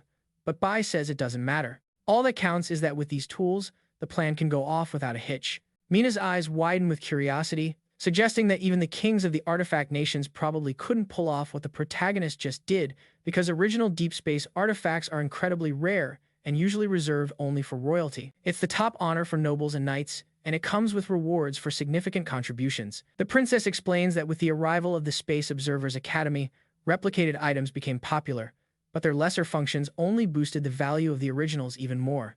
There's even a religious following across 8 countries, a cult that worships original deep space artifacts, and nobles are among its devotees. She mentions that the Deep Space Observers Academy is an independent research institute, which is separate from those 8 nations. It reverse engineers artifacts, turns the results into military power, and sells them to the highest bidding countries. His research has sparked technological advancement in the human world, but it also made humans more violent. By the way, original deep space artifacts are highly sought after on the black market, with their prices sky high. As the princess explains all this, the protagonist asks if she sold her ancestral items on the black market to hire mercenaries and ended up losing all her money and the ancestral necklace in the process. Hearing this, she's shocked and wonders how the protagonist knows such details. He casually says it was just a guess, but deep down, he feels like he knows everything. Then he reassures her, "Don't worry, everything will be restored." You can feel the protagonist's quiet confidence. She thinks she always manages to provide comfort. Suddenly, a system message pops up saying the main mission has been updated. The princess asks him to help Mina recover the star. The mission reward is new account unlock points, which makes him pretty excited. He hopes his wish will come true, and asks the system if there are any other ways to get account unlock rewards. The system replies there are 3 methods right now. First, complete designated tasks. Second, defeat deserters. And third, gather and redeem soil points. Bachi thinks these methods sound tough but decides to focus on helping the princess recover the star first and then start collecting points. He notes that there's still one uncertain factor in his current plan. That's something he needs to test out in real combat. Then he rallies everyone, mentioning they're close to the boss. He activates their communicators so they can stay in constant contact during the mission. Everyone immediately gets ready. When they reach the red fire spider's nest, they're met by level 5 hatchlings and quickly rush to attack. Hoshi says this is a blast, like all his stress is melting away. Princess Mina uses her ability to create a magic circle that triggers multiple explosions around the area. She turns to everyone and says, "Quit joking around, time's running out." According to the protagonist's plan, they need to destroy as many eggs as possible to enrage the spiders. Once she says this, everyone unleashes their skills and obliterates everything. Only then do the larger spiders get aggro and charge toward them. He says to his brother, "That was the right move," then dashes off at full speed as they start running away. The spiders pursue them, and Mina reminds everyone to follow the plan. According to the protagonist's instructions, the items shouldn't be used until they reach the mercenary camp. Until then, no one should get too close. Meanwhile, at the spider's lair, the queen feels her children under attack and gets furious. The protagonist watches and wonders if the spider really needs to lose her eggs, recognizing this as a sign that the princess and her team's first step in the plan succeeded. Then he steels himself and steps forward. Now it's his turn to speak. But before he can utter a word, the queen spider lashes out at him in fury. She snarls, questioning if some mortal dares to challenge her. How bold is he? Death is the only answer. What could he possibly want? Bachi, oozing confidence, flips the situation and asks the spider if she really wants to know his purpose. With that, he lands a powerful blow on the queen spider's leg, killing her instantly. Then the spider shapeshifts. Closing in, she admits she does have a thing for strong guys. Now that her eggs have been destroyed, she suggests they mate to produce beautiful offspring. Bachi quickly catches on to her meaning and counters, "Is that your plan? To inject neurotoxins and then chow down on the body?" Saying that, he swiftly decapitates her and declares there's no chance he's signing up to become breeding stock. Suddenly, an explosion erupts, and the queen spider returns to her original form, fueled by rage. She calls the protagonist a complete fool. She shoots a stream of neurotoxin at him, but he dodges deftly, zigzagging through the trees and making a quick getaway, dodging the venom because he knows the spider's fury is at its peak now. Still, fighting isn't his goal at the moment. After putting some distance between them, Bachi realizes he can't keep running forever. If he goes too far, the spider will lose interest, and that would mess up the whole plan. So he halts, but then notices the queen spider doesn't recognize him at all. She shoots out a massive web. He bites into it, but the boss's webs are razor-sharp and tough enough to be easily sliced through. Bachi recalls how territorial the spider was in the original game. No matter how much you provoked her, she wouldn't abandon her land. She attacks again, but he barely flinches. The spider mocks him, taunting if all he can do is run. "What's the matter? Scared of your own territory?" The protagonist suddenly understands he's lured the spider right to the boundary of her territory. He wonders if her behavior here might be different. An idea sparks in his mind, and he decides to test it out on the boss. He shouts at her, claiming that the captain ordered him to steal her silk, and that there are at least 30 strong men camped nearby. The spider is taken aback and quickly gives chase. If she stays and finds out he lied, he's a goner. But fleeing from the boss, Bachi can't help but grin. His plan worked. He sees that this world is real, following the original game's storyline, but not perfectly. He figures out that by using creative thinking, he can accomplish things that were impossible before, and this realization fires him up even more. He feels like he's finally got the hang of the game and is catching up. Meanwhile, the scarlet spiders nearby are raging. Right behind Princess Mina's group, the princess urges everyone to stay focused because everything is going according to Bachi's plan. The mercenary camp is close. She insists they reach the camp's edge before turning invisible so the spider can be lured away toward the mercenaries. She stresses that their success hinges on this. Their strategy relies on splitting the group into 4 squads to surround the mercenary camp, leaving no escape route. None of this will work without tight coordination, so they have to cooperate and make sure none of the special items given to them go to waste. Then the princess signals, and the 4 squads scatter in different directions, just as planned. Near the mercenary camp, some patrol members stumble upon Bachi's path and spot the dead bodies, immediately raising the alarm to their leader. They report that during shift change, someone came through and took down the victims without anyone noticing. He went ahead and mentioned that everyone around scouted the area but found no sign of anyone. Hadi leaned closer to the bodies and remarked, "These wounds? No animal could have made these." One of them had their throat sliced clean through with a sharp blade. Confused, the team asked, "What's the point of slitting a throat like that?" "What do you mean? Who'd be crazy enough to come face to face with them?" Hadis curiously chimed in. Judging by the quality of the weapons and the precise technique, it seemed Princess Mina and her group were incredibly skilled. There was no doubt about it. Just then, a mercenary rushed in. He told his chief that the camp was under attack, spiders swarming from every direction. No way to escape, he said, adding he was lucky to be patrolling the perimeter at the time. So Vern was sent out to handle it. The mercenary also mentioned that he thought he spotted Princess Mina, but she disappeared quickly. Hadis was stunned, asking, "How is that even possible?" He wanted to find out where that woman came from and how she managed to slip past the camp's limits while chaos erupted from the spiders everywhere. Mercenaries frantically shouted for everyone to run. They warned, "There are too many spiders, you have to kill every last one." It seemed impossible. Soon, a huge spider grabbed a mercenary's legs as he tried to run. In desperation, he yelled for help, pleading, "I don't want to die." But the spider devoured him in seconds. Nearby, Marshal Kira and Yuri fought spiders head-on, quickly asking, "Why are these spiders attacking us?"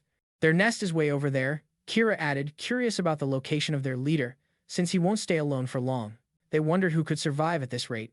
Just then, Hadis arrived and took down a spider with a sharp, energy-infused punch.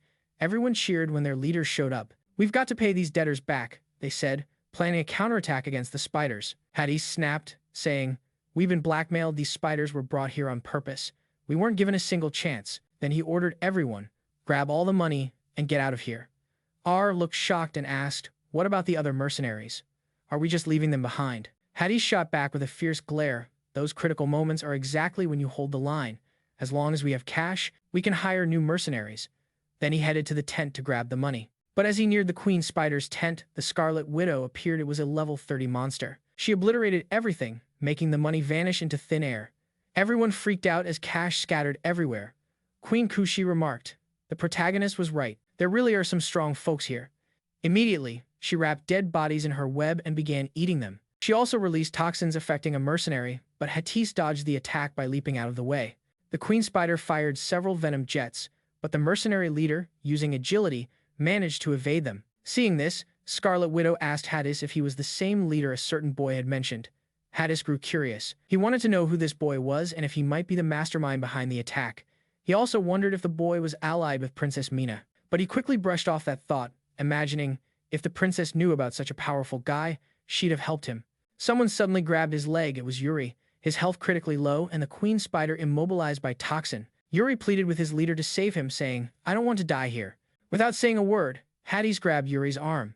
Yuri was grateful, thanking his leader for not abandoning him. But Hadis lobbed it right into the Queen's mouth, shattering him to pieces instantly. That gave Hadis the perfect opening to make a break for it. He figures that as long as the main guy doesn't know what Asp is, he can't really fight back. So, all he has to do is run away. Using the crowd as cover and his speed, he slips away all on his own, without much hassle. Even he admits leaving that much cash behind felt pretty rough. Fleeing from the charred forest, Hadis's frustration grows. So much effort went into building the team, and it just broke apart so easily. Still, he refuses to feel defeated because there's also the princess's necklace, meaning he can rebuild it all from scratch. Just then, he spots a woman up ahead and wonders if she might be the princess. Moving closer, he confirms it's Princess Mina, the same woman who caused all the trouble.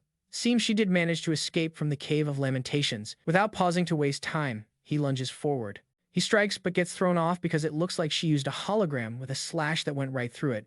Glancing down, he's stunned to see a device on the ground and wonders if it's really a deep space item. And seriously, how did she even get her hands on such advanced tech? Just then, the protagonist Stella appears behind him with ninja-like skill, saying some things are just beyond his understanding. Hadis quickly spins around. With his sharp, energy-charged fist, he throws circular punches and demands to know, who exactly is this? Spotting a dagger, he asks if he's the same kid the Queen Spider mentioned and what else she might have planned. About stealing the necklace, he starts chuckling and admits he messed up because he never thought the mastermind behind this would be just a simple level 10 assassin. He says the plan was nearly flawless, but now face to face, the subplots are falling apart. Saying that, he lunges at the protagonist, challenging him. How does he plan to win? Using his agility, he pulls off swift attacks that break a tree in two. He's clearly surprised. Watching the protagonist's speed and agility, he considers it downright incredible. Quick question, he really is only level 10? Pacey, confident, the merc says to the leader, "What if all the plans were designed for a one-on-one fight like this?" With that, he jumps into battle. "Let's see who's really the strongest." Addis laughs and asks if the protagonist is serious about trying to take him out solo. He says if that's the case, then the best chance to strike quietly from behind just slipped away. Bessie explains that because of his trade, Elemental Razor is immune to backstabs. If he tried attacking with Shadow, he'd have gotten stunned and put at a huge disadvantage. Addis gets pumped up. It's kind of crazy that the protagonist isn't even high level, but he's smart enough to really have underestimated him as the true mastermind behind everything. Saying this, he unleashes his fiery power, but then looks kind of scared of the protagonist. Charging with claws, he threatens to make sure the protagonist's death is painfully slow, so he can feel some regret before the end and then launches his attack. Fleming Klaus sends a wave flying toward the protagonist, who dodges sideways and counters. Addis keeps up his mid-range assault, and when he notices the protagonist just dodging all his moves, he declares it's pointless. After all, if the protagonist knows this much, he must also know that elemental rangers were made for assassins, right? The protagonist definitely gets it. Invisibility, backstabbing, and the speed of assassins. Elemental rangers are useless against that. Just then, Addis flings another claw attack at the protagonist. Then he unleashes combos with full power. As he retreats, he mentions that ever since this battle started, the protagonist's arrival was already a given. It was inevitable. Watching the mercenaries' big onslaught, he reflects that class advantages can be overcome by sheer combat experience, and it doesn't always decide the outcome. Ultimately, skill is what truly wins the day. Anticipating Hadis's moves, Fleming Claws, the protagonist easily dodges and counters with smooth, precise strikes. Hadis is taken aback, noting that the protagonist's ability to counter mid-attack and his combat experience are seriously impressive. But Hadis insists that when there's a major skill gap, combat experience doesn't really matter. Saying that, he unleashes even more power. Fleming spreads his wings. They point out that while the protagonist is talented, it's not quite enough. This is where it ends. Seeing this, Big Figure's base level is 10, the max level cap is 30, and max level with attributes only affects pay, not skills. So his class skills are capped at level 10, while the mercenary's elemental ranger skills are maxed out at level 30. That lets her mimic natural elemental attacks and boost her defense, making her a really tough opponent to beat. Hadis charges at the protagonist with full force, shouting that he'll take him out first, then go after the princess. It's a fierce strike, but the protagonist swiftly sidesteps so the blow just grazes his watch, leaving him with about 30% of his health. Holding up his watch, the protagonist calmly explains he never steps into a one-on-one fight unless he's confident in winning. Hadis lets out a wicked laugh and asks how he plans to defeat him, then pulls out an item with a grin. He questions if it's really necessary to explain, since it's obvious the protagonist is about to pull a trick. The item is a consumable class emblem that lasts 3 minutes and unlocks level 50 class skills. The protagonist wastes no time using it, unleashing the terrifying power of the Shadow Death God with level 50 assassin skills, slicing open a space rift with his blade. Shadows summon demons to join the fight. Bick comments that if skills are what matters, then using level 50 powers here will crush the mercenary. Seeing this fired-up power, Hadis prepares to charge the protagonist head-on. The protagonist says he's got plenty of veteran tricks, but once he takes Hadis down, everything will be his. Their fists collide with such force that everything nearby shatters. They plunge into a fierce fight, but it doesn't last long. The odds tilt heavily against the mercenary. Hadis grows frustrated, questioning if this is real or just some trick, then retreats away from the protagonist. He realizes this level 50 skill is seriously terrifying, and if he didn't escape, he'd be dead right here. He's puzzled about how the protagonist even got such an advanced item, but he notices the number of demonic hands summoned isn't that high. Once he grasps the truth, fear sets in, but by then, it's already too late. The demonic hands grab him, and Valente hurls him to the ground. At that moment, the protagonist arrives with a shadowy demonic aura, looking down at Hadis and asks if the mercenary wasn't the one who wanted him to die painfully. Hadis asks why the protagonist didn't use the powerful item from the very start if he had it. Then, trembling with fear, he wonders if the protagonist was testing him all along. Was he pretending to be weak just to finally crush him with overwhelming force? Hadis nervously speaks up later, saying she holds no grudge against the main character but just wants to understand why he did what he did. "Why did you do it?" she asks. Aura, dark and mysterious, replies that Hadis is clever but hints there's an even deeper cunning beneath the surface. The main character warns that cleverness can lead you down the wrong path. Panicked, Princess Ke shows Hadis the necklace and admits he'd made a mistake. He had never been seen with a princess before, so Bethel insists that shouldn't have happened. Then he asks the protagonist to take the necklace and spare his life, but the protagonist isn't interested at all. He says he preferred Hadis's initial agent-like behavior and declares he wants Hadis's life too, along with that necklace. Saying this, he lunges at the mercenary. A flurry of attacks ensues. When the dust settles, barely alive and filled with pain and fear, he asks why the protagonist still hasn't ended him. Would the protagonist have tortured her instead of killing? What will happen now? Bick picks up the necklace and remarks that if Hades were truly an anime character, she'd have been done for by now. He explains that for now, he's allowed her to live just this once because of a promise he made. The protagonist's system chimes in, informing him he's completed the side quest, earning 8,000 soul points and some extra account unlock points. Then the protagonist tosses the necklace back. He says he's done what needed to be done and urges Hades to ask her questions quickly before the Queen Spider arrives. Princess Necklace picks up the necklace and approaches Hades, explaining that he didn't kill them outright, but instead threw them into the Cave of Lamentations. She demands to know the real reason behind all of this. Sarcastically, Hades asks if the princess expected him to suddenly show mercy, plead for his life, or reveal some hidden goodness, and then mocks that notion outright. Nego admits all he wanted was for her and her group to die in the most excruciating way. He apologizes because he regrets not killing her directly. Bikachupa stays silent and listens closely to the mercenary. Hades thinks that even on the brink of death, he remains stubborn. But his luck wouldn't run out that easily, it couldn't have. Bick guesses the reason he didn't kill her was because he killed the princess instead. He'd bet on her addiction and believed that even if he hadn't chosen to save her, she would have escaped the Cave of Lamentations. She would restore the kingdom and eventually become his enemy. Bick only cares about his own interests. The consequences of his actions on others don't matter to him at all. Knowing the world's a harsh place, Hades laughs bitterly, saying his luck is even worse because he's fighting the entire world. Angrily, Hoshi throws his gun at Mercury, then lunges with a sword to silence him, ordering him to shut up. He swings with all his strength, but Hades gets caught in a web, so Hoshi's strike only hits the ground. The Queen Spider's Scarlet Widow appears, declaring that the domain belongs to her. Hades laughs out loud. He says, "If we're gonna die here, I'd rather be drained by them than fall to their blades. We won't get a chance to kill, because we're all going down together." At that moment, the Queen Spider carries several mercenary bodies on her back and announces she's finally found the protagonist. She says the camp where he lured her was already looted, and now only he remains. Once captured, he'll be trapped in her lair. She boasts she can return and feast on all the bodies. Quickly, she orders everyone to retreat and boldly states she'll face the boss on her own. He realizes his class insignia has already been used and its effect lasts less than 1 minute now. Just go for it. Wrap this up fast. Everyone's got the hero's back as he stands tall, making it clear he's not about to throw down solo, considering all he's already done for them. Scarlet Vado flies into a rage and yells she'll wipe out every single one of them. She launches a full-on assault, but then, a thunderous roar shakes the scene. It's the Queen's Spider, shrieking in stunned disbelief. It demands to know who dares roar back at it like that. Suddenly, a massive spider paw swings down, leaving the hero totally taken aback. He can't believe it. Out of nowhere, an ancient dragon named Digner Black shows up level unknown, and the whole area vibrates with his power. He stomps down on the dragon spider, crushing it beneath his feet. While the princess and her group freeze in fear, Mare wonders why this legendary ancient dragon has arrived. Should they stand and fight or make a break for it? The hero orders everyone to hold their ground. No sudden moves. But inside, he's shaken. This is a twist he didn't see coming, throwing off his whole plan. He needs to think fast. Meanwhile, as the spider's being crushed, it snarls angrily, demanding to know who this dragon is, since it's never seen him before. The spider shrieks that how dare he invade its territory like this, showing no respect.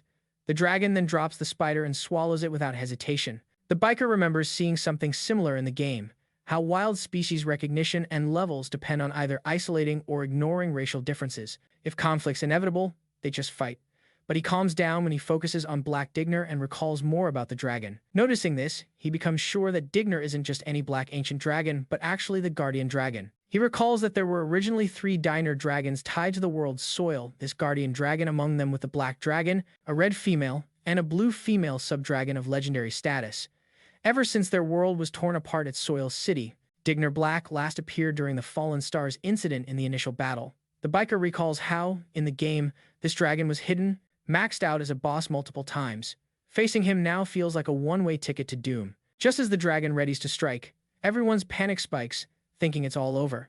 But the hero quickly shouts in the ancient tongue, appealing for mercy. He insists they're not foes. Digner Black hesitates, confused, and halts his attack. The princess's group is stunned, eager to understand what just happened. The princess explains it was the dragon's language. Digner bows his head and asks the hero how a human came to learn such a rare tongue, since fewer than 10 people in recorded history have mastered it. The hero tells him that not only does he speak dragon, but he's also a noble of Digner, and even knows all about secret identities. He's even published a book on the dragon language skill. It doesn't demand high IQ but requires a sharp emotional intelligence, since one wrong word could reduce the learner to ashes. Then the hero kneels respectfully and lists off dragon titles like Guardian of the World's Soil, Witness of Laws and Justice, Noble Companion to Royalty, Embodiment of the Black Star's Power and Flame, and the Guardian Dragon, Dignar. Then he formally introduces himself, and the dragon nods in respect. The dragon roars loudly in return and asks how the hero knows all his titles and true identity, pushing him to explain the truth. Otherwise, the dragon warns he'll leave him be or worse, kill him. The dragon's clear that flattery won't get him anywhere because humans are deceitful and weak. He says, "Right now, you're not even human to me, and I sure won't trust your words." On the bikey, the dragon notices a wound and wonders why Degnar Black is acting so irritable, especially since in the original game the dragon never attacked humans without reason. He suspects these sudden events might be connected to the Flame Bearer. Degnar Black roars loudly again, demanding answers from the hero. The hero trembles with fear, and Degnar urges him to calm down. The hero insists he would never betray her, promising to be loyal. He explains he knows this because she's the last of the star royalty. He serves the heir whose dragon shares a deep bond with her. With that, he points to Princess Mina. He says she's the last surviving member of the star royalty, Grand Princess Mina Star. Mina looks confused, not understanding what the hero means. Still, she senses the hero is up to something.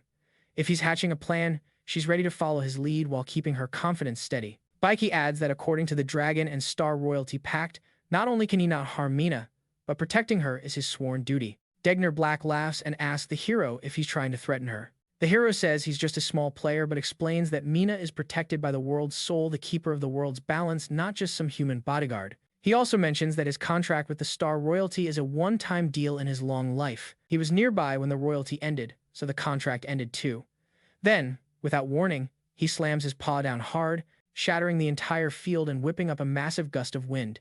Degnar Black roars again, warning that his patience is running thin, it's about to go down. But he grudgingly admits the hero proved his worth and gives one last chance to fix this, or else everyone's going down here. Quickly, the hero Prova grabs the princess's necklace and tells Degnar Black to look at it as star core that only the royal bloodline can possess.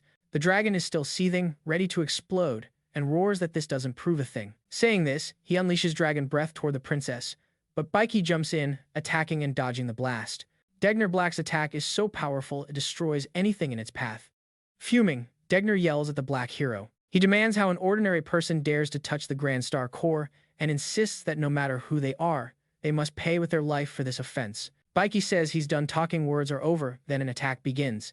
The hero counters, accusing Degnar Black of breaking the rules that even the dragon should honor. He questions whether Degnar Black has lost his dignity as a guardian and sunk fully into darkness. But inside, the hero is worried his life's on the line, and though he survived, 2 more precious deep space artifacts were lost. With the items ruined, ignoring Black, the hero readies another attack. He's surprised the items withstood Degnar Black's dragon breath. Then he realizes these are relics from the fallen star's wars. He quickly notes the items can only resist one attack, not a second time. Baiki gets lost in thought, trying to figure out a way out of this mess. He knows solving this depends on luck because collecting those rare items is tough. Even unlocking 25% of them is rare, and ancient dragon combat items are especially scarce. He thinks if he'd unlocked the dragon blood armor and dragon bone sword first, it might have saved his life. But he also realizes his power alone isn't enough, they could still get overwhelmed. So maybe the only choice left is to escape this dangerous situation. The hero turns to the princess and says there's just one last option to break free from this mess. He warns the hero that this option will bring a lot of pain and suffering. Mina doesn't quite get what he means but tells Baiki whatever you have to do. Just do it. Do it if you want to live. She'll endure any pain for that. The moment she says this, the hero Prova slashes at her neck, knocking her out cold. The hero thinks, I hope she pulls through, but she's going to have to tough it out a bit longer. Seeing this, Hashi gets anxious about the princess's safety and asks the hero what his plan is. Then he yells at the others. He orders everyone that the princess is not to say a single word from now on. Then, pulling out his dagger, he stabs it into her chest. She tries to focus on technique to ease the pain, making the hero's dagger miss the princess's heart. Quick as a flash, he pulls it back out. The blade is now covered in her blood. He then smears Mina's blood onto a necklace. It drips down, but Degnar Black couldn't care less. That dragon breath attack? The whole princess group fires back at once. Suddenly, a warrior arrives on the scene. Our guy blocks the dragon breath with his shield.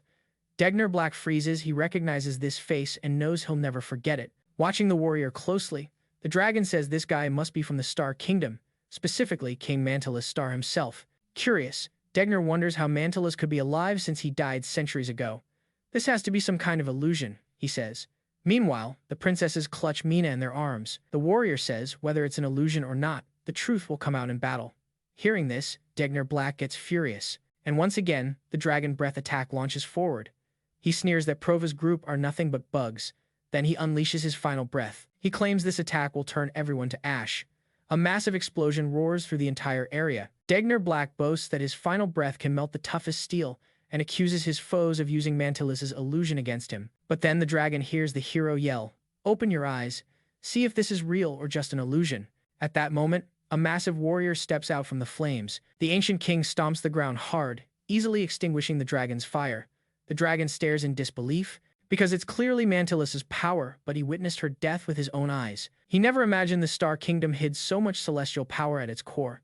The ancient king charges at the dragon with a devastating sword strike. The dragon blocks it with a wing, but despite that, Degner loses half his health. He starts questioning if Princess Mina is really who she says she is. The dragon, furious, swoops down and lashes out with its tail. The dragon vows that if he can't kill the ancient king, he'll take out his descendant for sure, but his tail gets knocked back by the ancient king's reflection ability. This power creates a shield that pushes away attacks coming its way. It temporarily stuns opponents, delaying their next move and boosting the defender's strength. The ancient king is stunned by this skill. He wonders how such a big guy can pull off such precise techniques. Glory recalls only reading about these moves in ancient books and discovering broken statues. No way did he think he'd get to witness such power firsthand. The girl worries, knowing one thing for sure. First off, the king's strength is undeniable, but he has a critical weakness they can't overlook. The fight needs to end quickly. Otherwise, that flaw will show. Degner gets frustrated and starts sweating as he studies the ancient king's skills carefully. Soon, he notices Mantilus starting to anticipate the attacks. When they finally come his way, he admits that even after all these years, this overwhelming power still terrifies him, reminding him of his long-forgotten first encounter with Mantilus. That really takes me back. Degner recalls when the ancient king Mantilus sent him to the cave I had forbidden him from entering and told him about the world to become a partner in protecting the soul, as I had said. Then Degner asked if Mantilus alone had the guts to confront him. How does he pull that off and talk so cocky? Seriously. Mantilus was only 100 years old back then. I had just stepped into my youth, and Degner doubted anyone could really push him to his limits. After losing, Mantilus told Degner clearly it was kill or be killed. Because Degner was never human, he refused to bow down. The ancient king raised his weapon to strike Degner, but then stopped short. Seeing Degner tremble, he asked why even a dragon feared death. Because of that, Mantilus gave him one last chance. With your strong aura, Mantilus made it clear that if Degner realized how strong he really was, then he could be sent to duel. He could challenge, but by then Degner would have to cooperate with them. Degner thought the king was seriously overconfident, but a human's lifespan is no more than a century. As someone who lived 1,000 years, it was easy for Degner to think, I survived today, but he can easily kill me down the road. So, he agreed to Mantilus's terms. But before anything could happen against the king, Cartha Mantilus died in the first Star Wars, The Fallen Went. With his freedom restored, Degner himself couldn't kill the king. Remembering all this now, and with Mantilus's attack looming nearby, Degner wonders why, after all these years, he still can't escape the king's shadow. The ancient king then unleashed a mighty attack that cracked the ground wide open. As the attack passed through the dragon, Degner was terrified by the power of Black Mantilus. He shouted, Mantilus, why are you revealing your weakness? Why haunt me even after you're gone? Does this hurt or help your plan to force us to bow down? Quickly, Degner declared that would never happen because he stands above everyone and will never kneel. He spat out those words, and a huge treasure dropped to the ground. Then, preparing to take off, he declared no one can enslave him because he is free. The dragons all felt joyful, seeing him take flight. Glory immediately asked if the hero survived that hit, and why didn't he kill the dragon? Becky explained it wasn't intentional. The king's summoning had just ended, but they'd at least scared the dragon off, which was the best outcome possible. The hero thought to himself, luckily, the black dragon wasn't fully healed from the first fallen Star Wars, and his mind was still unstable. Otherwise, at the princess's current level of summoning, the first king wouldn't have been able to hold down the black dragon for so long. Then, a system message informed the hero of his victory. She had used the Pact of Justice to slay Fire Spider boss Red Widow and Guardian Dragon Degner Black, earning 400 Soleo points. Also, he found an ancient chest the dragon had swallowed some time before. It was still covered in slobber. Its origin and contents were unknown, as it could bring either fortune or doom. Dang, he was juggling two things at once and leveled up. Seeing such great power, he felt tiny in comparison. Standing next to the princess, Oshi yelled that now wasn't the time for tears and asked if she was all right. And how was the star core used like that? Becky told the princess her body was fine, but her mind was utterly drained and she'd need at least 10 days to recover. Then Becky explained to the princess that the star core's power went beyond what humans could understand or control. To activate it, they needed the heart's blood of royal bloodline. The hero made it clear to Hashi that whatever happened here must be kept secret for safety, should stay because its strong personality. If the truth comes out, then again, his life may be in danger. Then he said sorry. He speaks and explains that he has to tell everyone all this, had to do it to survive. Hashi, he asks, why is Hiro saying sorry? It's clear that he saved everyone from the dragon. I did this to save money, and it's such a job, which can be boosted throughout life. It also reminds me that the princess also I said yes to that. Becky wakes up Black Dragon K starts checking the loot left behind. This scorched forest says it's time to leave. Everyone stares at the chest, wondering what to do with it. This high level looks like it might contain valuable items, but there is a warning in the description that wealth and death is just a step away. What does it mean? What can happen? What can be done? Becky, standing near the chest, he says this drop might be a trap, because this chest was never in the original game, did not come. Even though he is curious, he has the courage. He gathers his feet and places them on his chest. Da speaks that it is probably a mimic chest. Becky remembers that he had to do the mimic chest. I know about it. This is a special gelatin. There is a monster that lives inside the treasure chest remains. Treasure, junk adventures. He calls it close and eats it in one go. He also remembers that these monsters often see you at the ruins or labor's end. And while exploring the game, he was seen many times. They had to face an ambush. But such a chest, never seen before. Then Du and Glory, let's get ready. They say that if something, even if it happens, he will be behind it. Then the hero kicks open the chest and takes out the gold. Coins start scattering everywhere. Everyone is stunned to see this. Hero, he says that his intuition was right. Chest. The description was simply an anti-theft trick. Someone with real mimic chests. There is no description. System hero and notifies his team that coins of ancient kings have been found, which first in respect of the ascension of King Manitoulus were made. Also Dungeon Key of Exile, a level 50 instance item that is part of Exiles can open a door to a hidden dungeon. It's also found are coordinates that are someone from ancient times made it. This map reveals the location of a dungeon that is part of the history is hidden in the streams of, due to some reason. It was deliberately hidden, but the biker thinks. This dungeon instance is in the original game. If it never comes, it could be super dangerous. He decides that when his level, explore it when it becomes high enough, will do. The system also announces that he has found a soul-summoning bell which he can use to type a specific character. The ash will have to be rubbed on the vine. When the bell rang, dead souls are summoned for them. Will fight. Gluty asks, holding up a coin. Whether she is dreaming because she knows that a single ancient kingdom coin is 50 equal to common coins. Do Sleep happily jumps into a pile of coins. Only then. The hero says that all these coins are for him, but Vern vows not to be deceived again. Go. Hashi is confused and says that he feels it is unfair, because till now, all the battles are due to the hero's efforts, have been won. Baiki clarifies that giving the entire amount does not mean that nothing is required. This is just the country's, there is an investment for restoration. He says that when the country is rebuilt then, he expects big rewards. Senses, smiles. He says that he has to do hero work. You have to change your thinking about it. Not a fearless and powerful hero, but There's also the ONS merchant who has the long vision. That's the noise that this investment when the princess wakes up, he will make her very happy. Baiki agrees with Hoshi and takes Glory. She gets excited. She says that now there's officially a team. He quickly becomes a hero. She asks, what is the next move now? Looking at the princess, he tells her he's sticking to the original plan. One mercenary group will recruit, and then Baron Robbie will cement an alliance. The princess, now on the mend, is the only hope for now. It's the best option available. The hero reflects, Baron Robbie is a well-known noble from the kingdom of Alina, rich, influential, and well-connected. But there's also a shadowy figure involved. Thanks to his close ties with the royal family, Star Royal holds no grudge against Princess Mina, making it a safe haven. With that in mind, the hero declares he'll head to Anka village and put his trust in them. He reminds everyone of the name Glory, mentioning he spotted it on the map. I saw it too and thought, is the hero really just a kid? Hoshi takes a deep breath, reassuring Glory that it's all right. Hero has his own plans. There's no need to worry. Hoshi carries the princess on his back, saying he's been waiting a while for Baron Robbie, who will arrive while the heroes handle their tasks. Once the heroes' work is done, they can all meet up there. Saying farewell to the other heroes, it's time to move on. Runyon gets fired up. Becky says goodbye, promising they'll meet again. He also asks that when the princess wakes up, to please apologize on her behalf. Meanwhile, the system hero gets notified that Princess Mina's reputation has seriously improved in the camp. Then, through the crack caused by the king's intense attack, demonic hands begin to crawl out. Soon more hands appear, and eventually, a demonic creature rises from the depths. Becky recalls the original game.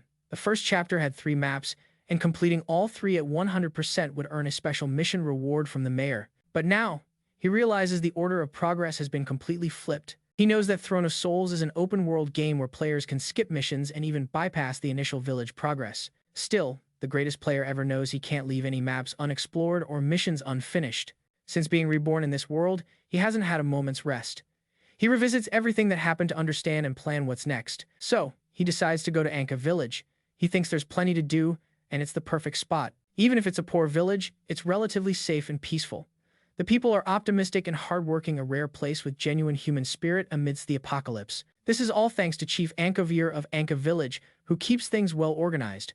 He manages the village and welcomes newcomers like the hero, earning their trust. But as the hero walks, he notices something feels strangely too quiet. There's no sound of birds or insects, no familiar buzz of villagers' nighttime fires or gossip. The road leading to Anka Village feels emptier and more broken than he recalls. Then he hears screams and instantly tenses up. Sensing trouble, he races toward the village to find out what's going on. At the same time, somewhere else, voices chant in an ancient language, echoing ominously. A sacrificial ritual is underway. One participant is talking to a boy, asking if he knows his parents. Is he thinking of running away? Summoning his last bit of courage to escape and ascend, he's asked to accept his fate as the best destiny. The boy feels a moment of relief and tries to resist, but fails. The elder says time's up and orders the others to proceed immediately. One member restrains the boy while the other holds demonic larvae in her stomach. They focus on the boy's terrified screams, chanting in the ancient tongue, which only frightens him more. Then the larvae start entering her stomach. He does, and the boy yells out in pain. But then, out of nowhere, a flying dagger strikes the demonic. Crutcher senses it didn't fully pierce him and barely manages to escape. Using the force of the dagger, Crutcher is hurled and ends up stuck in a tree. The team stands there, stunned and looking around in disbelief. They're trying to figure out who's behind this, when suddenly, the hero steps up and says the real question is who should be asking. He demands to know who they truly are and what happened in Anka Village. The sect members grow nervous because their sacred insect was killed, an unforgivable offense. One member, heartbroken, cradles the creature and mourns its loss, while the Holy Mother speaks to the insect. She explains that the supreme crystal has been shattered and blames the hero for it.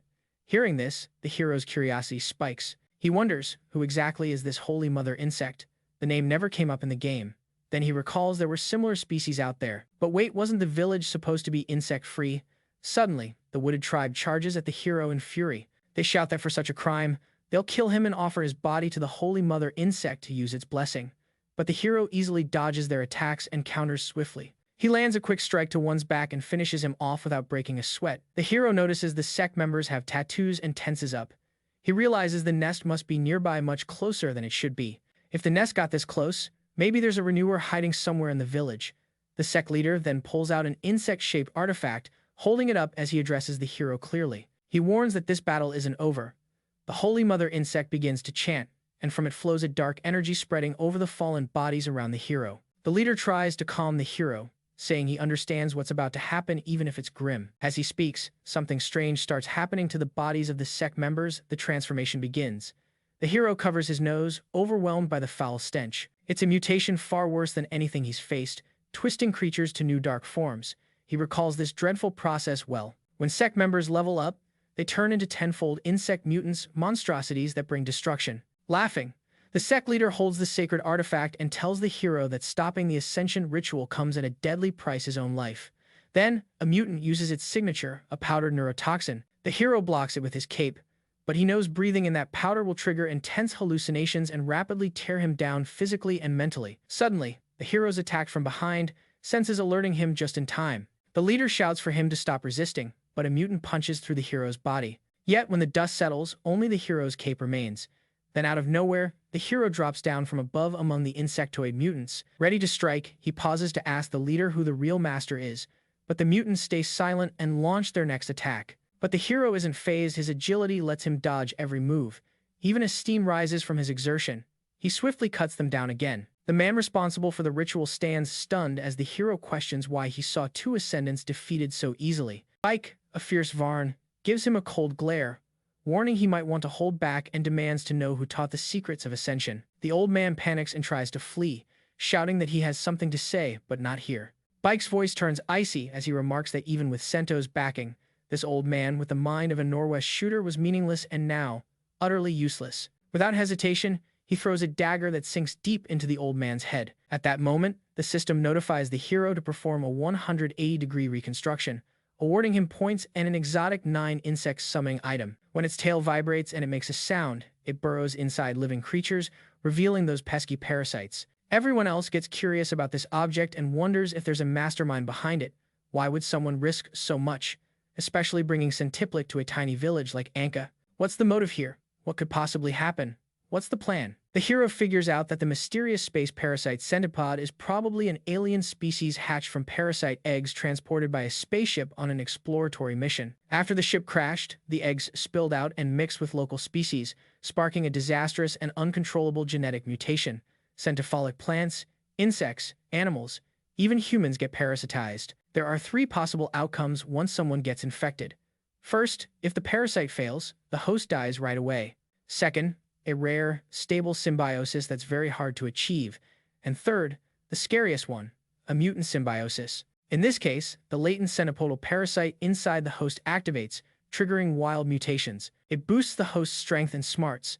The original mind remains, but the host can't control themselves and falls under the parasite's control, forming a hive-like group mind. That's how centipedes survive. In the original game, there was a cart that resembled a centipede. People worshipped it back then, and the sacred insect was often called Mother. Maybe they were talking about Centiplik, or something had taken over. Bike remembers that in the game, the centipede map showed up in the 3rd chapter of the main storyline.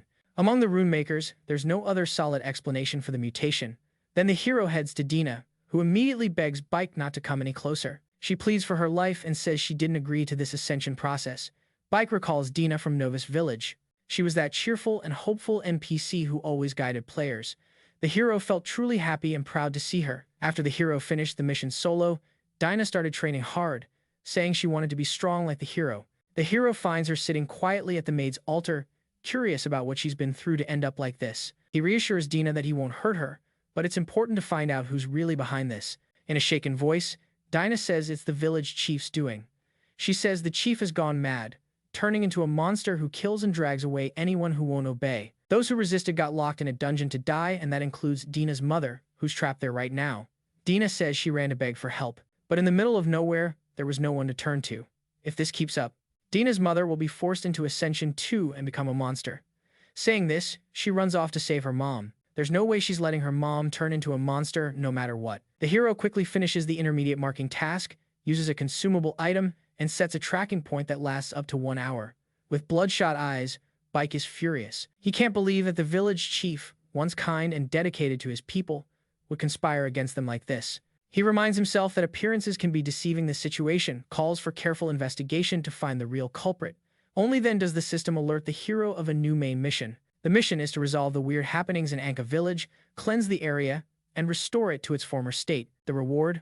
1 account unlock point. When the hero reaches Anka village and sees the situation firsthand, he realizes things are worse than he thought. Bike recalls the many warm memories this place once held. But now, everything's changed, like some dark force has swallowed it whole. As he sneaks through the village, he decides it's best to stay in the shadows. I can't just walk away. Here, Dina reaches the place where his mother is being held captive, desperate to break her chains and locks. Frustrated by his failure, he wonders why this stubborn lock won't budge. If he can't even manage this, how is he supposed to save everyone else? His mother, thankful for his efforts, tells him to stop worrying about her and leave it alone. She says those people are already doomed and that he should run as far away as possible and never come back. But Dina holds her sword tighter. He grabs her and shouts that he won't leave without freeing her and all the other prisoners. He vows to set them all free, even if it costs him his life. Just as the lock is about to finally give way, someone stops him. It's the main character, Bike. He explains the lock is enchanted. It's impossible to break by force. To save everyone, Dina needs to follow his directions. Still scared and skeptical, Dina stands at the door and asks what he's doing here. Is he one of Count Elena's agents in charge of Anka village? Has he come to clear this place out immediately on his bike? Bike tells her to leave because nobody who came here first survived. He lowers his sword and wonders to himself, does Count Elena truly know about this place? If so, then things are more complicated than they seem. Then he tells Dina he has no ties to Count Elena whatsoever, no connections. He's just a traveler, but can't overlook the strange happenings in Anka village. Dina, still suspicious, asks if Bike is from Anka village. She says she's never seen him around before. Bike shrugs that it doesn't really matter and asks Dina where the insectoid group gathers. Dina questions if the MC means the Ascended. He says their meeting spot is somewhere below the village, underground. But he doesn't know the exact location. Bike says this complicates things because even if they manage to get rid of something, they won't survive long once they flee. Dina asks what they should do now. Bike explains there's only one way. Dina has to go undercover, charm the group, and lead them to their secret meeting spot. Dina is horrified by the idea. His mother screams in fear, warning him not to agree because anyone who goes there never comes back. She says that place is filled with death and evil. She begs the MC to save her son, because he's still young and she can't stand the thought of him dying. Dina, full of determination, yells that he'll do it and trusts the MC because he's seen his skills. Bike thinks the boy's inner strength is so weak he might as well be in hell already. Then he bluntly tells Dina that his choices will decide whether everyone here lives or dies. Saying that, he starts to disappear. Dina tightens his grip on the sword and tells the MC to leave everything to him. After wandering around the dungeon for a while, he runs into Deal, who snaps that Dina should have fled when he had the chance. Deal quickly asks what Dina's doing here, and what happened to those sent after him. Deal grabs Dina by the head and lifts her up. He demands why she refused the village chief's offer to ascend again and again. After all, how much does the chief value it? Angry, Dina shouts back that she doesn't care about the chief's opinion. Saying this, she swings her sword to strike, but Deal easily blocks the attack with tentacles. Coldly, Deal says that being trapped in a weak body means her soul will never achieve ascension. He adds that even the village chief told him this, granting him a new life and future. As he speaks, he tightens his tentacle grip around Dina's throat, holding her firmly. They say Dina has always been stubborn and fiercely independent since he was a kid, and no one really gets what the chief saw in him. Watching all of this, Dina's mom breaks down in tears, scared, trying to stop the whole deal. She yells out, revealing to everyone that Dina is actually her son. On the brink of fainting, Dina quietly admits the deal is with her father. No, it's actually with a demon. After the deal, an order is given to take that boy down to the underground altar. The person says they'll come back when it's time for the ascension because they want to keep an eye on things. Dina's mom looks right at her and says she should feel grateful for this divine favor, hoping their family will finally be reunited forever. They decide to head down. Once underground, the group sets off walking and the deal asks if the 3 people sent earlier have reported back yet. A cult member replies that other folks have gone out looking for them. When they reach the altar, there's Dina being held there. The deal bluntly tells the boy that he's been a disappointment since birth, but that doesn't matter anymore, because after this ascension, he'll become a good son and live up to the family name. It'll all be worth it. Dina shouts back that he doesn't need to live up to that name, and that the deal was never a good father anyway. He points out that the deal was always a drunk and a violent man, and now he's helping the leader ruin the entire village. Peel listens and explains that this is exactly why the ascension is necessary, since the Holy Mother insect transforms them into a superior species. Dina tries to stall, saying that behind those 3 people he went with that special creature. They got killed. Everyone gasps at the news. Deal loses his temper and shouts that Dina always lets him down. Then, curious, Deal questions how Dina pulled that off since he supposedly had no skills, demanding to know who did it. Scared, Dina admits he doesn't know. Hearing this, Deal fumes and pulls out his spear, pointing it at him. He asks why Dina always disobeys and lies so much, then warns him that before the ascension ritual, he'll deliver the punishment himself. Dina shouts that if so, then the leader should step up and find a way out himself. He orders to step aside, but then a voice cuts through and stops the deal. The voice tells them to let Dina in, and Deal quickly agrees. Dina starts feeling nervous. He wonders if there's a plan to pull this off, staring at the big door, thinking that everything started right behind it. Deal throws Dina to the ground. Dina wakes up, surprised by the huge space around him, as Anko Ankavir quickly steps in to speak. Anko asks if Dina understands why he was chosen out of everyone in the village. The old man answers because the boy is full of life and, unlike those swallowed by darkness, he stands out. He believes all wills can be inherited. Anku adds that even though Dina is young and might not get everything he's done in life, that will change soon. He'll come to understand it all. He also clarifies that Dina knew something before the ceremony would work, something no one else knew. Then Numbers asks if Dina remembers the terrible plague that hit the village 2 years ago, killing half the population. At that time, Dina realized just how fragile human life really is and how powerless he was to stop it. All he could do was cry, regret, and wait for the forest guardian to arrive. Not only did he heal the village's sickness, but he also brought hope by summoning the Holy Mother insect larva. Ankiver goes on to explain that under his watch, the larvae of the Holy Mother insect were nurtured. This gave them a chance to ascend. The old man tells the boy straight up that he's already made his own ascension, but his true body is now very old. Maybe now, the Holy Mother can pass on the burden of recreating the insect, so the big responsibility falls to him now. He wants to hand it to the boy, and right after saying that, he transforms into a level 1 beast.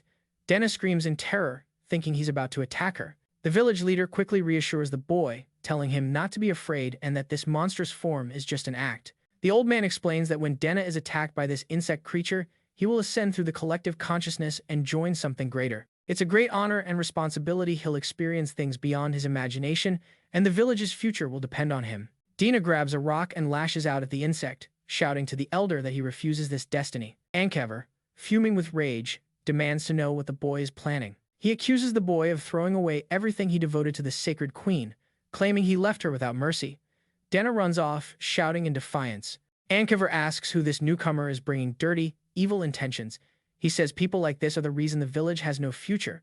Ankever chases after the boy, warning that he can run but there's no way out through the front gate. Denna asks the old man who said he could run away.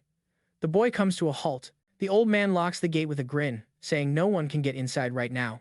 He declares he's done his part, and now it's the boy's turn. Confused but undeterred, the boy attacks immediately, calling out the old man for talking nonsense and warning others not to trust him anymore. The boy insists it should have ended from the very start. Then suddenly, someone appears. The village chief steps in to stop the fight. The chief rushes over, concerned, and asks what's going on. Spotting the main character, he demands to know who he is. Bike shows off massive strength, asking if anyone can truly bring a fresh start to the village. Ankever aggressively attacks Bike, declaring he's just a stranger trying to stir up trouble. But Bike effortlessly dodges the strike, which crashes into the ground, causing stones to scatter everywhere. The enraged old man asks why the villagers always try to stop him no matter what he does. From his hiding spot, Denna yells back that after such a wild and ruthless act, the old man still dares to say it was all for the village's benefit.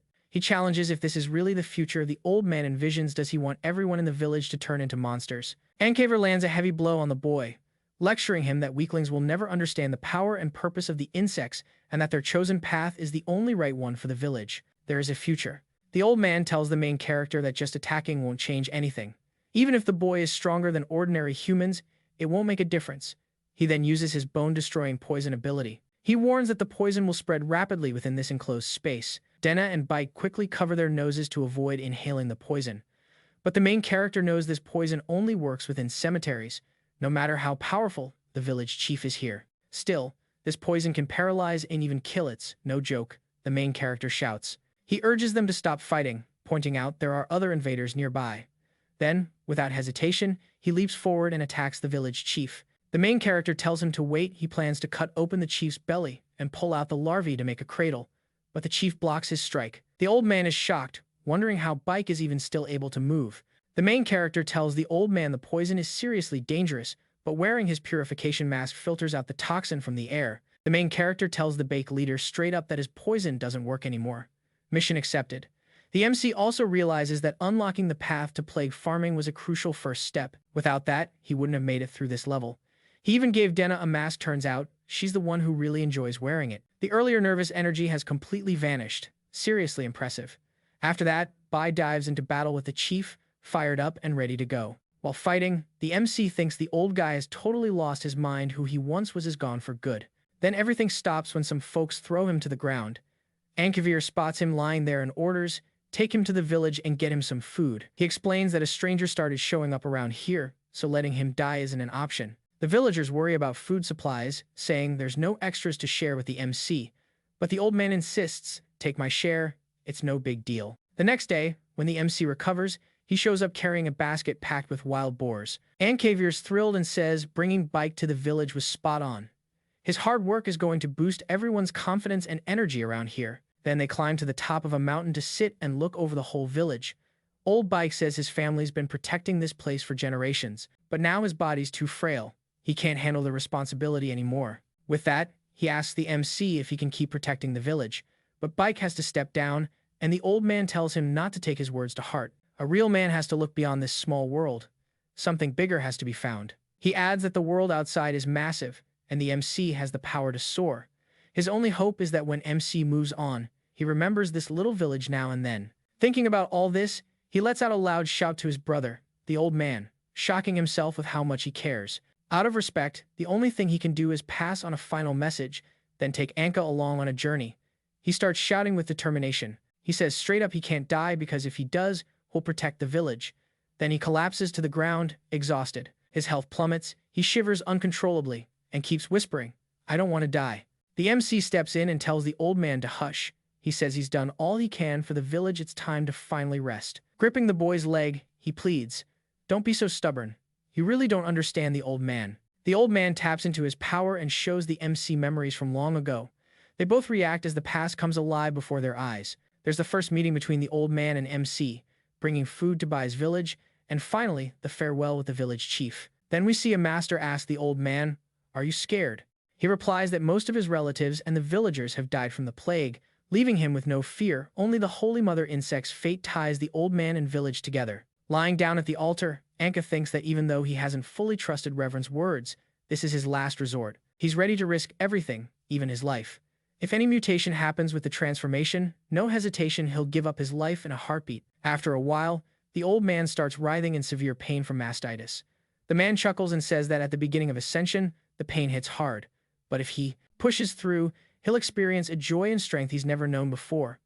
Then the MC thinks that his and the village headman's consciousness connected for a brief moment, sparking all this. It all kicked off because of that reviver.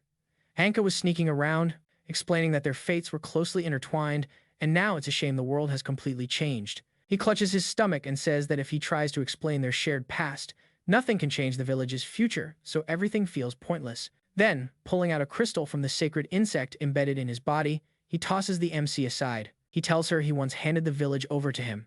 Right then, the system alerts Bike that he has defeated the mutant village chief, awarding him 1,800 soul points, using the same rusty key, which is priceless to the chief and unlocks a secret door.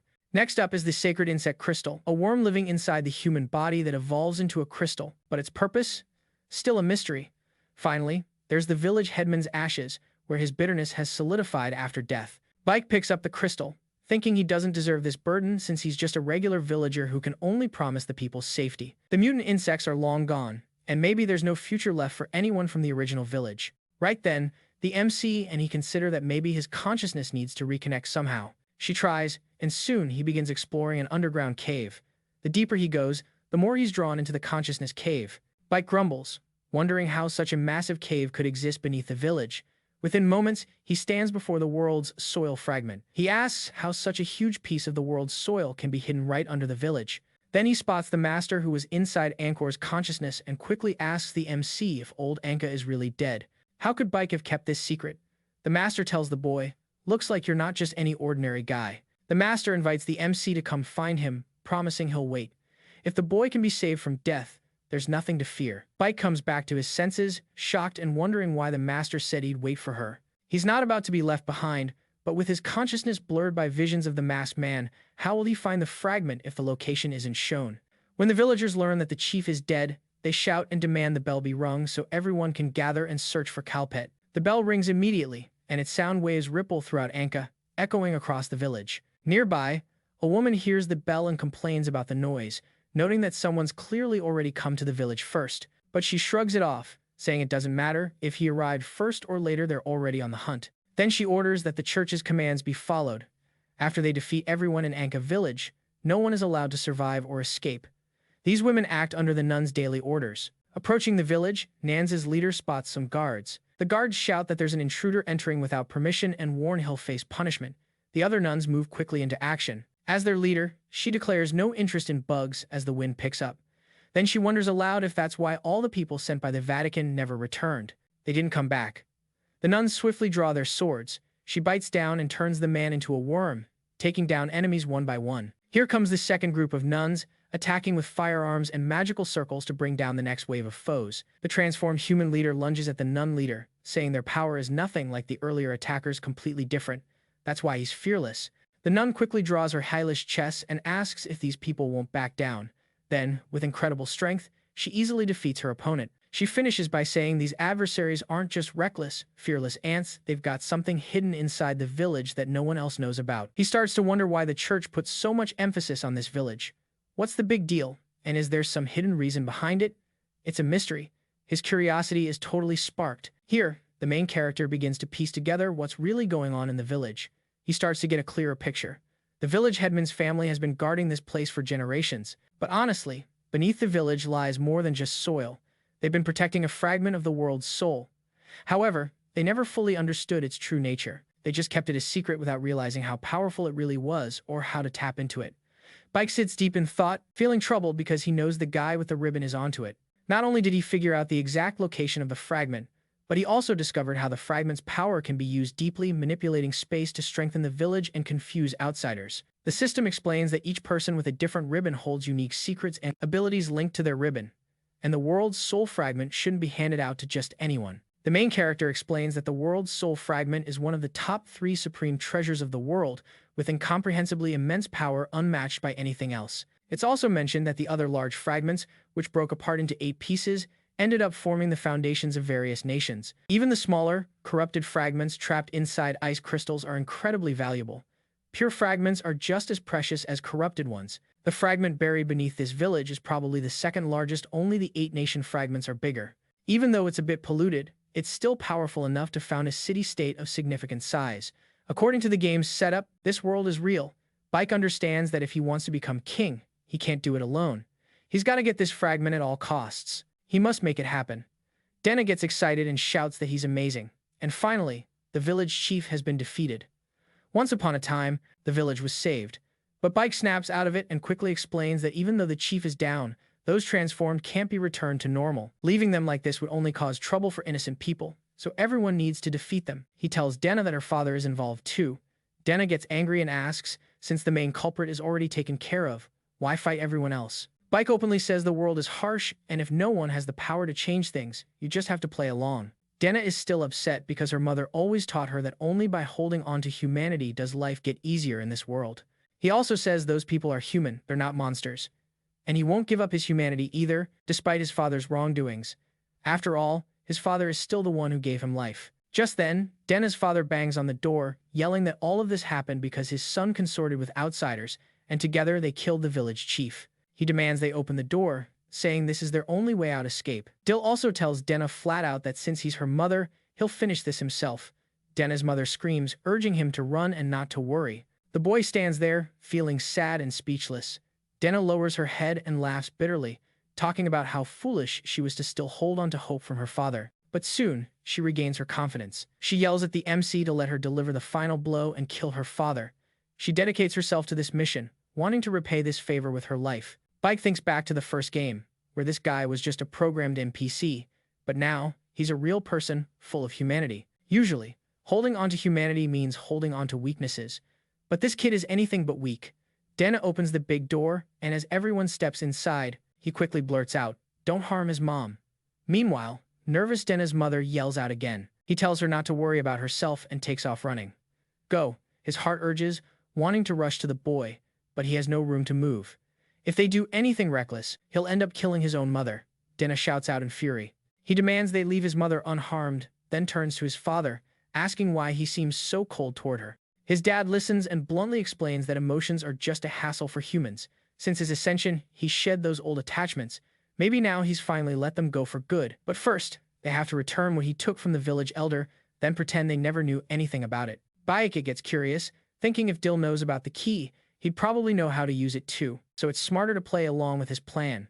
The main guy grabs the key, tells Dill to hand it over.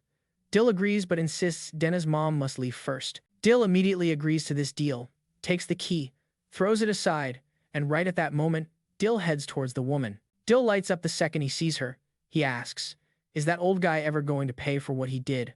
I never trusted him anyway." But now, no matter what happens, he's got what he needs to finally tell the Holy Father and achieve true ascension.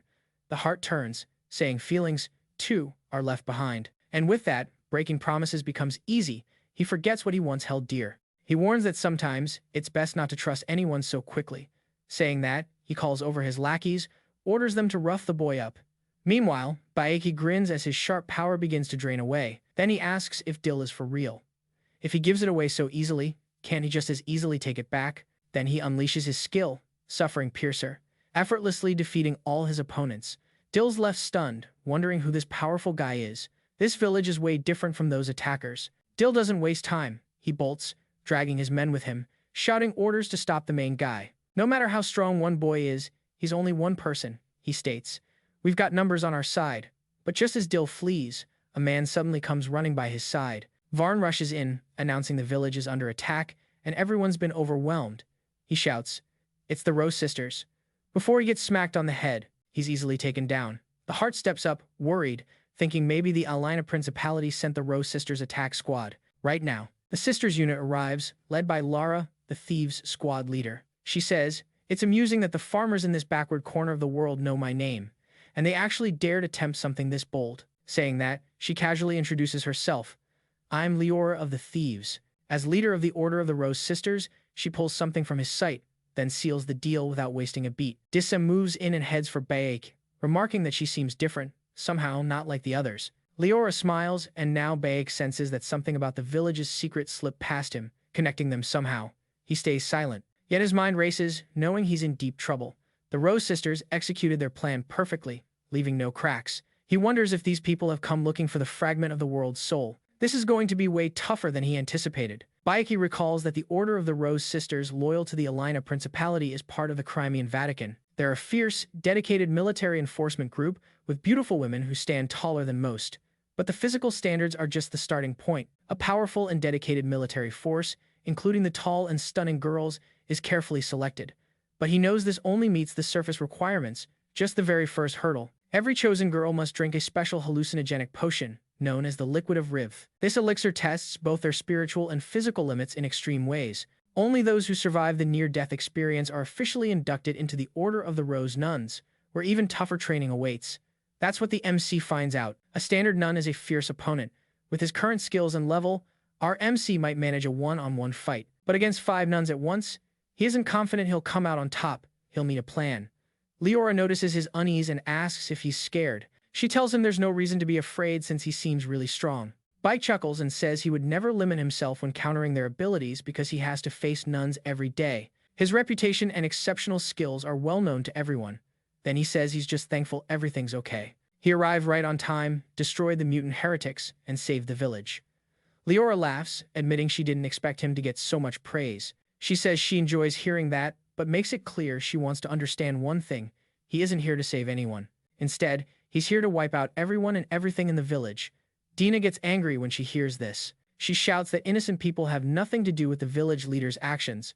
Her mother gets upset and grabs her, telling her not to say anything. The leader of the nuns tells her not to worry and to move quickly. She acts, but the MC blocks her strike. As she approaches the boy, he says to wait just 1 minute. Leora mentions she had planned to deal with the MC last because he acted humble, but it might be more fun to finish him off first. Bike gets ready and says he has no intention of going against his faith. However, he suspects there's been a misunderstanding about the divine order. The authority of the Vatican was given based on knowledge that innocent civilians should be kept safe. It shouldn't end like this. The nun laughs and quickly explains that the Vatican is a secretive and hidden institution, and the MC is an outsider. Bike approaches the nuns and begins to chant. Life is like bright red flowers, the leaves small and mortal, but faith is like strong roots that hold that beauty. He recites the verse, "Life's bravest moments aren't just challenges, they're eternal tokens of faith." One nun looks puzzled and asks the leader how the MC knows the Vatican's secret dogma. But before she can say more, she lunges at Bike. Screaming, she insists that no matter what, the sacred dogma commands them to eliminate him. Then Leora yells at her to stop. Bike tells the nuns they're still not convinced. If speaking the dogma hasn't swayed them, he'll have to show something. Then he bows and shouts. Crimson blooms and sharp thorns burst forth, creating an energy shaped like thorny roses. The nuns immediately drop to their knees. Leora says this little display of power and unique fighting abilities can only mean one thing. It's definitely from the Vatican.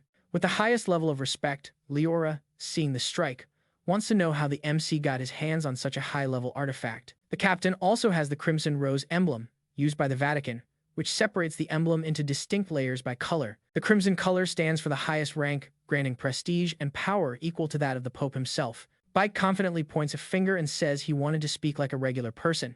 He's not running away anymore, he's showing his true colors. Then he asks if they believe he has the right to question the Vatican's decisions. Leora nods and says the Vatican should receive a report for a decision. Meanwhile, Hart spots a chance and, feeling nervous, figures that since no one's paying attention to him, he'll make a break for a certain gate. Once there, he plans to wipe everyone out and claim the power for himself, but the Nano's leader shouts that all mutants must be exterminated. Without hesitation, the leader lunges at Hart, but the MC steps in and blocks the attack. Leora looks puzzled and quickly asks why the MC would oppose her and defend these criminals. Even with the highest rank and emblem, this makes no sense. Shielding criminals is absolutely unforgivable, she says. As Hart tries to escape, Bake explains to the nun that the MC isn't opposing her or protecting criminals. Without cause, there's a reason he can't reveal. The MC still thinks he doesn't want any conflict with them despite being under their watch. If Hart attacks, the MC figures it'll be tough to locate the fragments of the world's soul. Keeping that in mind, he uses his marks. But Leora wastes no time launching an attack, shouting that the MC seriously broke the law. Regardless of any excuse, he'll have to leave his body here and explain everything to the Vatican. But soon, he's surprised that the attack doesn't even faze him, and he suspects the MC might have a hidden assassin's skill. The MC tells the nun that his energy fluctuations are completely stable and that he can still track her. She asks her leader if they should keep going. Leora snaps yes and says, "Let me tail you for a bit." She's curious about what the MC is planning and feels excited and hopeful. Leora tries to provoke the MC into committing more sins so her respect level will soar. She uses her full skill, speed, and dashes off. Bake figures that, at his current level, he can't fool them completely. If they don't catch him quick, their real intent will become clear as they chase the world's soul fragments. He also knows there'll be at least 2 tough fights ahead, and maybe it's time for his second move to unlock his account. At the same time, he must use the system, which notifies him about an available account unlock point and asks if he wants to use it. Bake eagerly confirms yes. The system quickly creates a new account and wraps up. A civilization appears, showing the era when simulation and construction happen. Here, the MC can time travel and begin his journey toward the glory of that civilization. Bake will lead the way and captain the civilization's ship. They'll sail across the river of time to reach the infinity of twinkling stars. This serves as a guide linked to his leader account. There's also a non-combat support account that connects to the main one, enabling the Age of Civilization game to exist in the current world.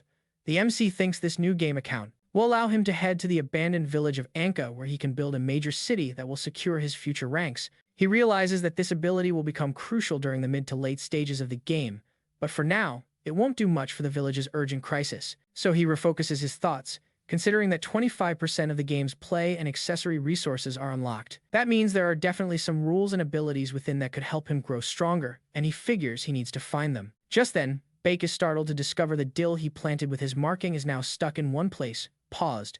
He wonders if the final battle is about to start. Meanwhile, Dill moves through a dark area and arrives at a massive door. Dill walks through a shadowy corridor and finally reaches a massive door. The moment he arrives, he drops to one knee in front of his leader. He starts explaining that foreign invaders struck Anka village again, and the village chief was lost.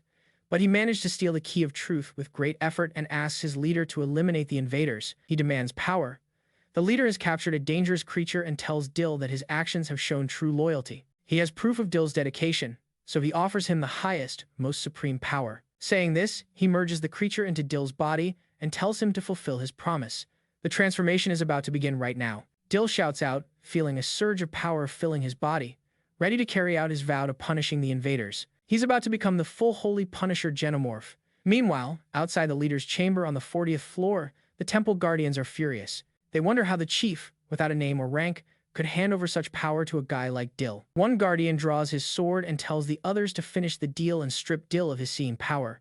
Then, with the Holy Father, they'll reach Ascension. Suddenly, the grand door bursts open as multiple tentacles shoot out, attacking the temple guardians and sending them into screams, utterly confused by what's happening. Dill fully transforms and steps out, declaring how much he suffered under their hands. But now, having reached complete ascension, his body is almost immortal, no one can take him down. The guardians feel their life force draining, and Dill says he's just using them to fuel his growing power. He speeds up, brimming with energy, shouting that once he absorbs the rest of the village's people, he'll grow stronger than Bike and the non-leader, finally getting revenge.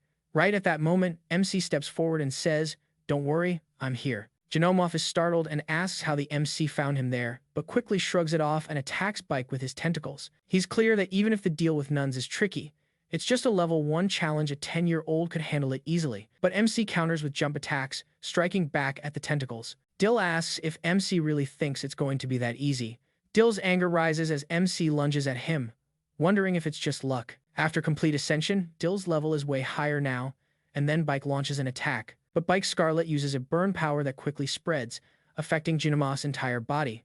The enemy wonders why, despite all this power, he can't seem to defeat MC. Bike's mind works fast. Although his surface level is 10, his real level is 30 because he's been hiding his true strength and gear, enough to crush Dill. On the ground, Genomuf is low on health, while Bike is also struggling.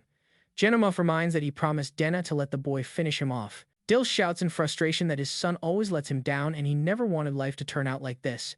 Now, MC panics and says he remembers his father leaving when he was young, thinking maybe his father just wasn't capable. He recalls being just 5 years old when his dad left and never came back. All these memories fade except for Dill's words. Taking a deep breath, MC realizes he needs to calm down because, no matter what's in his past, whatever happened until now holds no meaning anymore. He chuckles softly as he approaches the massive door, thinking, I can't let the regrets and mistakes from my past life hold me back anymore. The biker swings the door open, and Dill shrinks back in fear. Grabbing him firmly, he says, MC, you missed the absolute best chance to make this happen. The biker stays silent while the genome creature creeps closer and then bursts out laughing. But just then, Lara crushes the genome's head. Leora steps forward and asks, did all your hard work, Dill, just lead you to this door? And, to open it, she wonders aloud, what could possibly be hiding behind this giant door?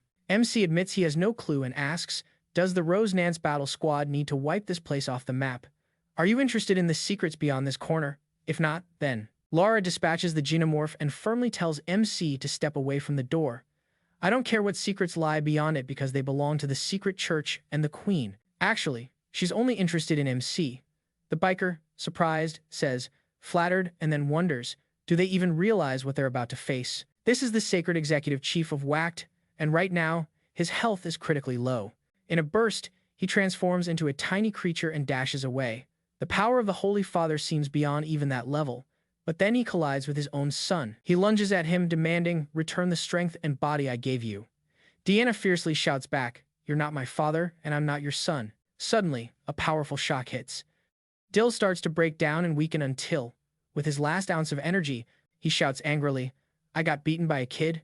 Just then, the system chimes in that the quest has been completed and says, I am water of the Pewter River. Item drop, 1 toxin crafted from river water. The more time this weapon spends soaked in it, the stronger the toxin becomes. Dinah's experience rises until she hits level 10. After that victory, Deanna's overwhelmed with happiness and is trembling all over. Yora shows her joy too and says she didn't expect such courage from such a tiny fighter like Dina. She moves closer, curious, and asks, how did you manage to beat your own relative? The biker steps in front of the boy and immediately asks Leora, are you with the others? Why are you rubbing salt into the wounds? He tells her she's better than anyone at knowing how it feels to gain strength by fighting family.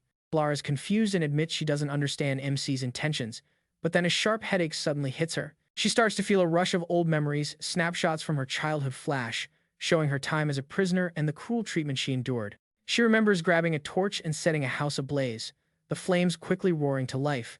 At that moment, a nun calls out, asking, what's going on? Leora says she just feels something strange. Suddenly, visions flood her mind, but she reassures everyone that everything's okay. MC, witnessing these memories, realizes these aren't just imaginary images, they're real fragments of his childhood.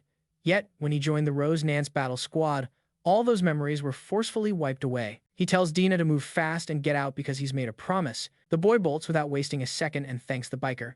Leoraki starts playing with the weapon and asks MC, did you really use all that power just to open the door and peek inside? She's also curious about what's behind that door. Bayaki smiles and says to Leora, it's all in your hands. If you're curious, just open the door and take a look with your own eyes. But if you're scared, I can open it for you and reveal what's inside. Leora laughs and says she's not curious because it doesn't really matter. What she truly wants is to know what she can gain from what's behind that door. So, she tells a nun to open the door and be on the lookout for any traps. The nun confirms she's checked the whole area. No traps or hidden mechanisms found. Lara approaches the door and opens it. Then she tells the nun she should be the one to open it. As the door swings open, a dark energy surges out, and right away, a fierce attack lands on the nose. Lara deftly blocks a few strikes and defends herself. Meanwhile, on MC Land, Gur attacks twice and guesses that this door-triggered assault is probably some sort of automatic defense mechanism. But then he remembers, Nothing like this showed up in the previous game. One of the nuns gets rattled, confused and scared. Why does everything seem so calm when there was such a brutal attack? Lara explains she saw the enemy come through the door. There was definitely murderous intent, but something inside seems to be keeping them at bay. So she knows a strong defense is just as important as offense. The leader of the nuns admits she's changed her mind and now is desperate to find out what's inside. Saying that, she immediately strides toward the huge door. Looks like MC is right here. He wonders what exactly is the reason for bringing them here. Everything behind that door is a mystery, so they need to proceed with extreme caution. As they step into the vast space inside, Leora is amazed by what she sees. She immediately asks Joe if he sees it too. Up ahead, clearly visible, is a fragment of the world's soil, known to be the spark behind wars between nations. She points out that at this level, the church has no claim to the treasure. It must be handed over directly to the queen. Leora starts trembling with excitement over this discovery, saying she'll earn the highest honor. Because this treasure is the sacred source of her faith, she'll get a huge reward. Just then, a system message pops up, notifying that several quests have been updated. Main quest: obtaining the world's soul fragment. The reward: an account unlock point. Account quest: using the world's soul fragment as a foundation, kick off the new era of civilization, step by step. He's baffled by the rest of the account quest, but impressed, thinking this final quest goal matches the main quest perfectly. Anything less than becoming king isn't exciting enough, so he gears up for the challenge. He thinks now's no time to waste on quest study or fierce battles. They need to focus on what's about to unfold. Right then, Bruises, a subordinate of 100, level 45 pay, steps in and asks Leora, "Isn't the soul fragment amazing? What draws so many kite-like creatures here?" He bluntly says those kites are basically snatched by him, given a shot at life, but if they dive into the fire and try to soar, he'll make sure their wish comes true. And his descendants, they'll become the hosts. Leora chuckles, teasing him about his grand posturing. Even though he's only level 45 and his crew couldn't last more than 30 seconds under attack, he acts like a big shot. She tells him he's way too full of himself. "Cut it out," she says, but a nun quickly alerts their leader that the item is emitting a warning signal. As for Bruises, he's no ordinary boss, but a Reborn. Leora's upset and immediately wonders aloud how a Reborn could be here. Saying this, she orders all the nuns of the highest rank to activate their combat permissions. She watches everything unfold, her curiosity piqued. She wonders how they still have an item like this, how they can predict rebounds. It's frighteningly true. If the princess had an identity concealment item, she wouldn't have been noticed. So, from the start, this is a life or death fight. Leora shouts again, commanding a full-force strike against Bruises without even giving him a moment to catch his breath. All the nuns launch a relentless attack on Bruises.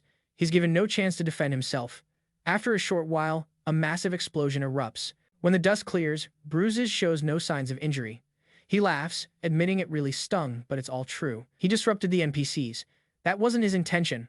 All he wanted was to quietly level up down in the underground. He didn't expect these folks to dig into his real identity. They're bound to find out. Nun Scott preps once again, and all the captains agree they've been zeroed in on him way too long, but he's still not done. Bruges quickly strikes at his vein using his own blood. He claims that now that his true identity's out, he knows exactly how to erase them without leaving a clue. Meanwhile, Nan screams out in pain. She says Bruce's blood is running through her veins. She's running on pure adrenaline. The others just watch the fight unfold.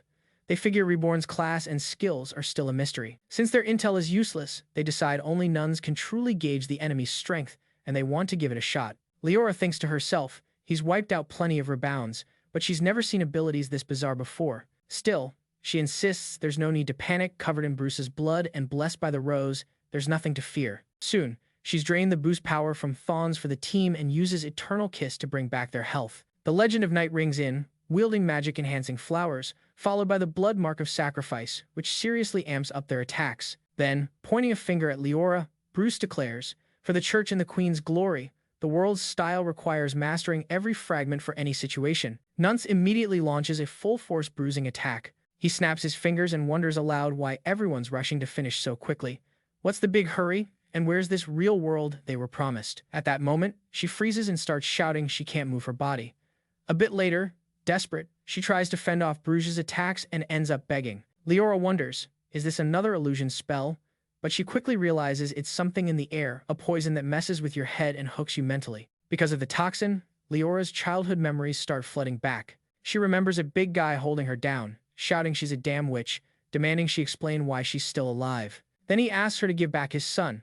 Looking at herself on the ground, Leora has no clue who this man is, leaving her confused about what it all means. Shortly after, she's brought to Bruges, where a vision declares it's the time of ascension. The moment has arrived. Drinking from it lets one leave the past behind and be completely reborn. From then on, they'll be busy people, and everyone will worship them. Leora thinks, so that's what happened. BG gave him a fresh start and new life. But soon, she shouts, she won't worship BG or anything like that. It was all just a trick, a cruel illusion. She gets upset, wondering if she can even control this illusion. She's lived her whole life following faith, almost losing herself in it. Leora turns around and tells everyone to snap out of it and get their heads straight. Meanwhile, her companions send her to Bruges, and a brutal creature attack unfolds. Radiating an all-powerful aura, the boss says he's impressed. Leora managed to suppress his neurotoxin with sheer willpower. Bruges plainly states that to fully subdue Leora, he'll have to add a few extra tricks. Leora's fury flares up. She steps forward, declaring she'll never be bowed. Thanks to the Bloody Rose, surrender isn't even an option in Dogma. With that, he boosts his power to level 1 as the Bloody Rose triggers the supreme skill of the nun's order. Seeing this power, Bruce's interest is piqued. He says he wants to try it on one of the nuns since he has that power under his control, too. Right after granting them this ability, he tells Leora to use it and asks how she's holding up against her old teammates. He's going to respond, but the nun leader, without wasting a second, easily overpowers them using her strength. She says her sacrifice will be remembered with honor. Their deeds will shine brightly, and his soul will find its way back to Rose. She offers her most heartfelt prayer, knowing the Bloody Rose will stay forever in his memory, blossoming into his source of courage and power. Bruges is stunned, calling him truly ruthless for taking out his team so coldly.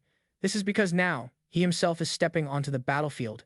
Then he switches his mutation into full force mode and declares, "All right, let's have some fun." Leora doesn't hesitate for a second. Bruges swoops in and says, "Now's my chance." He catches the nun's whip, calling her merely kind. Then he yanks it hard and lands a powerful punch to Leora's ribs, sending her flying backward. But since he still holds her whip, he pulls her back, landing a series of punches, then throws her against the wall with a big blow. Leora's health on the ground keeps draining. She says that every reborn in this world is his biggest threat. And if normal power wasn't enough, then he'll unleash that supreme power to destroy everything and everyone here using it. She shouts that if he had obtained even a fragment of the church world's soul as the queen, he'd have taken it from someone else by now. She won't let that happen.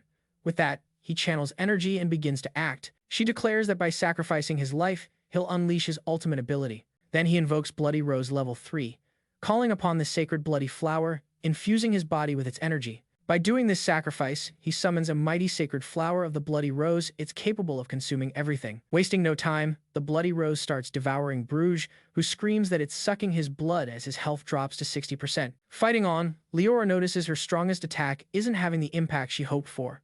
Frustrated, she admits it's incredibly powerful. Despite her strikes, she can't finish him off.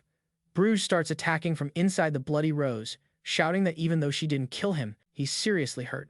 So, he changes his plan to take it down quickly. Leora realizes now he should have died over 10 years ago. Suddenly, she remembers that the visions she'd been seeing were forgotten memories from her past.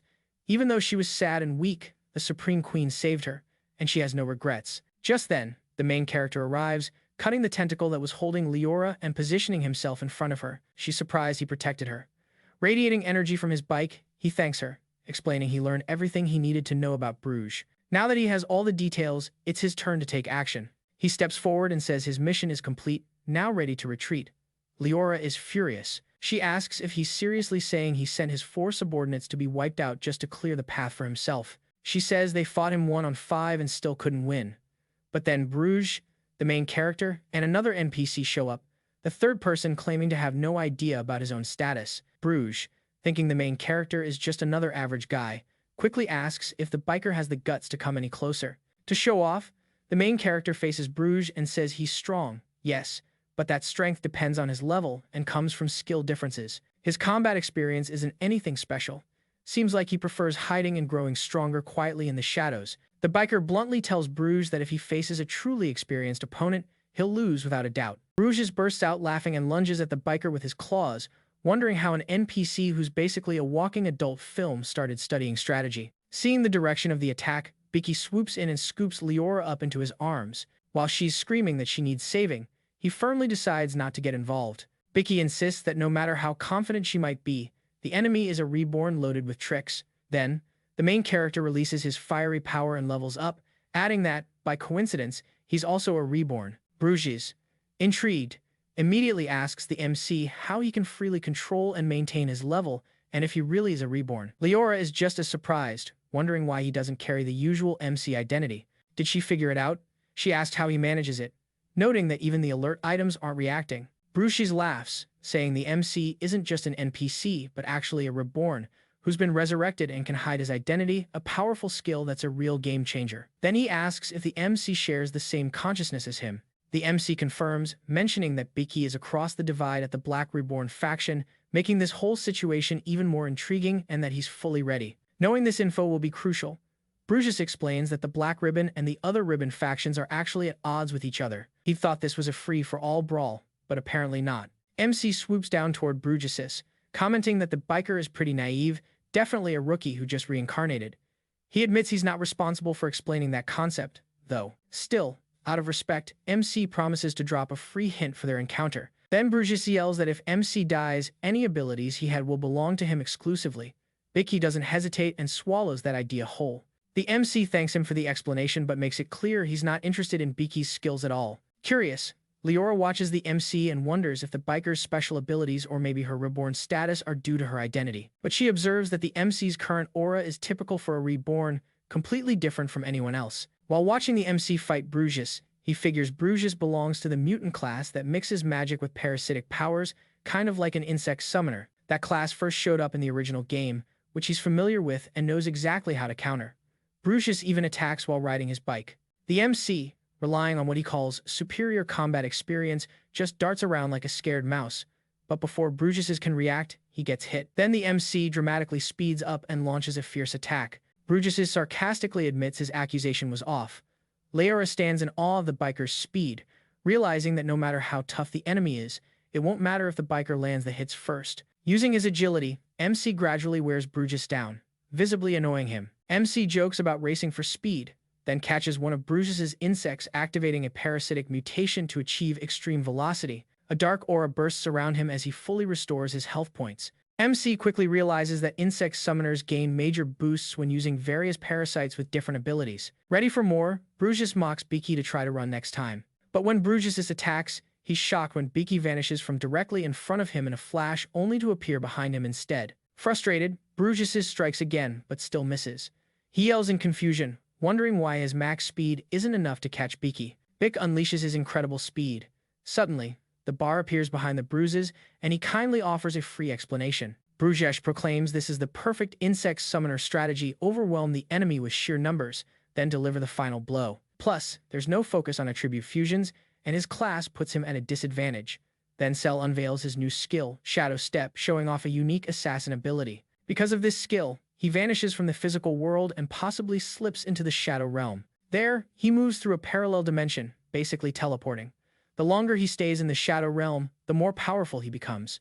After finishing the explanation, Cell dives into a rapid attack, cutting Bruchis' HP in half. Enraged, Bruchis shouts that he's been preparing and evolving in secret, planning to strike once he became unstoppable. Then Cell interrupts, accusing Bruchis of ruining his own plans, saying it's already done and the fight needs to end right now. Bruchis summons his ultimate ability, Insect Summoning, calling forth his insect minions and tells them to reveal their secrets to the children. Leora covers her ears, overwhelmed by the loud noise. Her head feels like it's about to explode with pain. She wonders if the pain comes from inhaled neurotoxins and worries that Bruchis himself might turn into a disgusting worm. Surrounded by swarms of insect-like creatures, Bik finds a moment of calm. They say this is the ultimate way to use an insect summoner: wear down the enemy with sheer numbers, then land the finishing hit. Spirit Bell, Cell questions. Bruchis is screaming, can he also summon his own life? He explains that the chief of Anka village uses Anka's ashes, whose hatred resonates through the Spirit Bell. The chief summons a level 47 entity who immediately joins the battle. Anka Cell starts destroying nearby insectoid creatures with fierce determination. He admits to being an unforgivable sinner, and the least he can do is destroy what he himself helped create. Bruchis, even angrier, demands that Cell anticipate every one of his moves. He questions why, despite them both being reborn, there's such a big gap between their powers. Without waiting for an answer, Bruchis dashes toward the world's soul fragment. He declares he refuses to lose, and that with the fragment, defeat is impossible. The MC tries to intervene. A dagger slams into Bruchis' back, but he manages to touch the fragment, triggering a reaction. The MC wonders if their consciousnesses are reconnecting. A man in a lab coat in a laboratory looks around, wondering where he is. Is this a glimpse at the boss's past life? Back then, Brujesh reveals, he was a top biologist. He had discovered special substances and insects that could extend human life. His scientific achievements and fame should have brought success, but his business partner acted tragically and destroyed everything in the lab. Brujesh clearly states that after creating the BB0 serum, the lab lost all value, so he never returned. The partner took the money and told Brujesh to disappear quickly. At that moment, Brujesh's life felt utterly meaningless. He could have given up everything, but he thought if he can't recreate the perfect life he envisioned, what's the point of living? Maybe the best choice would have been to jump off a building and end it all. Right then, BB0 appears on his shoulder. BB0 asks Brujesh what he's doing there, locked inside a high-security underground lab. Bruges explains that BB0 is a special specimen he spent years breeding. It took tons of hard work, trial and error, and genetic tweaks to create. Bruges mentions there was an unknown power within his experiment. BB urged him to take revenge on everyone who ever bit him. Bruges injects himself with a toxin and laughs. He says, after a lifetime of being weak, he never imagined being a villain could be this satisfying. This gives him immense power, and he's determined to destroy everyone around him. Witnessing all this, the main character wonders if this mental connection is a fluke or fate. Is it one-sided or mutual? Maybe it's linked to the world's soul fragments. Maybe it has something to do with amplifying power. Still gripping the dagger lodged in his back, he thinks how many secrets does Reborn really have? Bruges starts absorbing power faster than the fragments can supply. He realizes he's on the brink of death, and that the final moments of his past life remind him of his glory days. He declares, if he can't return to human form, he'll unleash his full power. At that tense moment, Lara looks deeply troubled. She wonders if Bruges truly absorbed the power of the world's soul fragment, and if it's a unique ability tied only to ribbons. BK tries to stay composed. He believes that even if Bruges fully absorbs the fragment's power, some guidance will still be needed for the transformation, and that a direct assault might be the best move. With that thought, the main character lunges at the fragment. While the world's soul crystal holds incredible power, it's not as invincible as it seems. Determined to stop Bruges' mutation, he resolves to destroy it. It's a tough call, but survival comes first. He launches fierce attacks on the fragment, searching for any way to break it. Bruges, smiling, praises the main character's cleverness while absorbing the fragment's power. But it turns out he secured the fragment with a special code. That extra protection means the main character can't destroy the fragment after all. Bruges boasts that no one has a way to defeat him, not saved by anything. Just then, a system message pops up. It announces that the civilization's nuclear energy detector has activated, the second-hand account is live, and the special ability is now claimed. The system states the world's soul fragment has been claimed and no one except BK can use it anymore. It also updates the auxiliary account mission progress, which is currently 5% complete. Seeing the fragment's strange response, Bruges screams, demanding to know what's happening. He complains about the power transfer from the fragment stopping, writhing in intense pain. Meanwhile, BK is pleased and thinks fast, though his account isn't that strong. He managed to snag the world's soul fragment with ease. That's truly impressive. He concludes the new account completely bypasses the world's basic rules. Bruges, now furious, demands to know if the main character was responsible. But BK quickly makes it clear to Bruges that this alone isn't enough to defeat him. Even though the mutation isn't complete, it's still enough to be a threat. He insists he still has enough time to finish them off, and honestly, he's pretty capable. After watching the whole scene, Leora starts to realize that the main character might have actually disrupted the Bruges' mutation process. She wonders if teaming up with BK is even possible. Maybe, together, they stand a chance to take him down. That could happen. But her confidence quickly shrinks as she acknowledges her current weakness. Suddenly, something flies straight toward him, and Bix shouts to catch him. Leora grabs the item, completely caught off guard. She wonders if MC is about to hand her a red rose. Why would Insignia give something away like that? Meanwhile, he's the enemy. How could he possibly accept such a valuable item? Without a second thought, Leora uses the item and immediately feels the debuff vanish, her strength surging dramatically. With a firm voice, Soul tells Leora that this enemy is actually a friend, revealing the red rose and insignia at their true worth. He says he needs her help. Both ready themselves for battle, and Leora figures MC must have made a clever call. She agrees that by joining forces, they'll take down Bruce. Bic and Leora charge toward Bruce together. Bic urges Leora to give it her all, unleash powerful attacks to finish the fight quickly. Taking advantage of Bruce's confusion, the boss doesn't hesitate, dodging off to the side, only to return with a strike aimed at Leora. Vicky summons his shadow and uses the slaughter formation. He attacks Bruce from multiple angles, sweeping in several times. The boss taunts them, mocking their every move. He boasts that's the best they've got, then preps to unleash a seriously powerful attack. Ignoring the barrage of bruises, Leora taps into her ultimate skill, Blood Thean, activating the demonic blossom that swiftly envelops the boss. MC throws two ancient thunder grenades at Bruce's feet as the desperate boss shouts in frustration. Bruce watches the chaos unfold, realizing too late he's not done yet after his rebirth. But the demonic petals cover him fully, and MC's grenades land perfectly. They defeat him. After the fight, Leora levels up and is visibly stunned. She never imagined she could level up right here, especially like this. At that moment, the system alerts MC, asking him to pick between light and darkness. The system explains that ever since he defeated the first Dark Reborn, their faction has been weakened. Now MC is caught between light and Dark Reborn factions, dragged into the battle. The system asks which side he wants to join. Will he choose Dark Reborn or Light Reborn, or hold off for more info? Sold is puzzled by this choice, and after considering the options, decides not to pick a faction just yet. He'll gather more intel first. The system then announces that MC has taken down a Reborn, rewarding him with 10,818 gold coins, 8,000 experience points, and one account unlock point. Along with these, he receives a skill book called Summoner's Call, which, once learned, lets MC summon insect swarms. The swarm's level and abilities depend on the host's attributes, making each summon's power unique. There's also the Insect Summoner set, a magical gear set that strengthens the bond with insect life and maximizes summoning capabilities. Plus, a vial of extractive multi-insect fluid, which allows MC to transform into a mutant insect. If MC drinks it, for 3 minutes, he'll gain the supreme power of multiple insects, essentially becoming a mighty insect-human hybrid. Then there's the Dark Reborn insignia, a symbol representing membership in the Dark Reborn faction. Anyone who grabs this insignia can temporarily join the Dark Reborn faction. Holding the insignia makes Bick curious. He wonders how to sneak into the Dark Reborn faction for a short time. He's relieved he didn't choose a faction earlier. He figures infiltrating the enemy could be a chance to gather vital intel.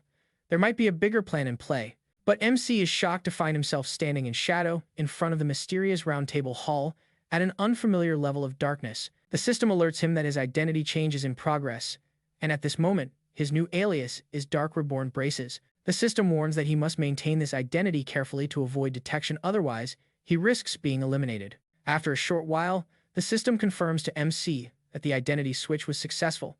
He is now Dark Reborn Braces. The system reminds them not to let their cover slip until they've left the area. He recalls that back in the original game, there was a special location called the Rounded Room, a spot where players and specific NPCs would gather. It was a hub for exchanging, buying, and selling items all together. He wonders if this Dark Rounded Room might be like an online chat group created by Dark Reborn, built from that same concept.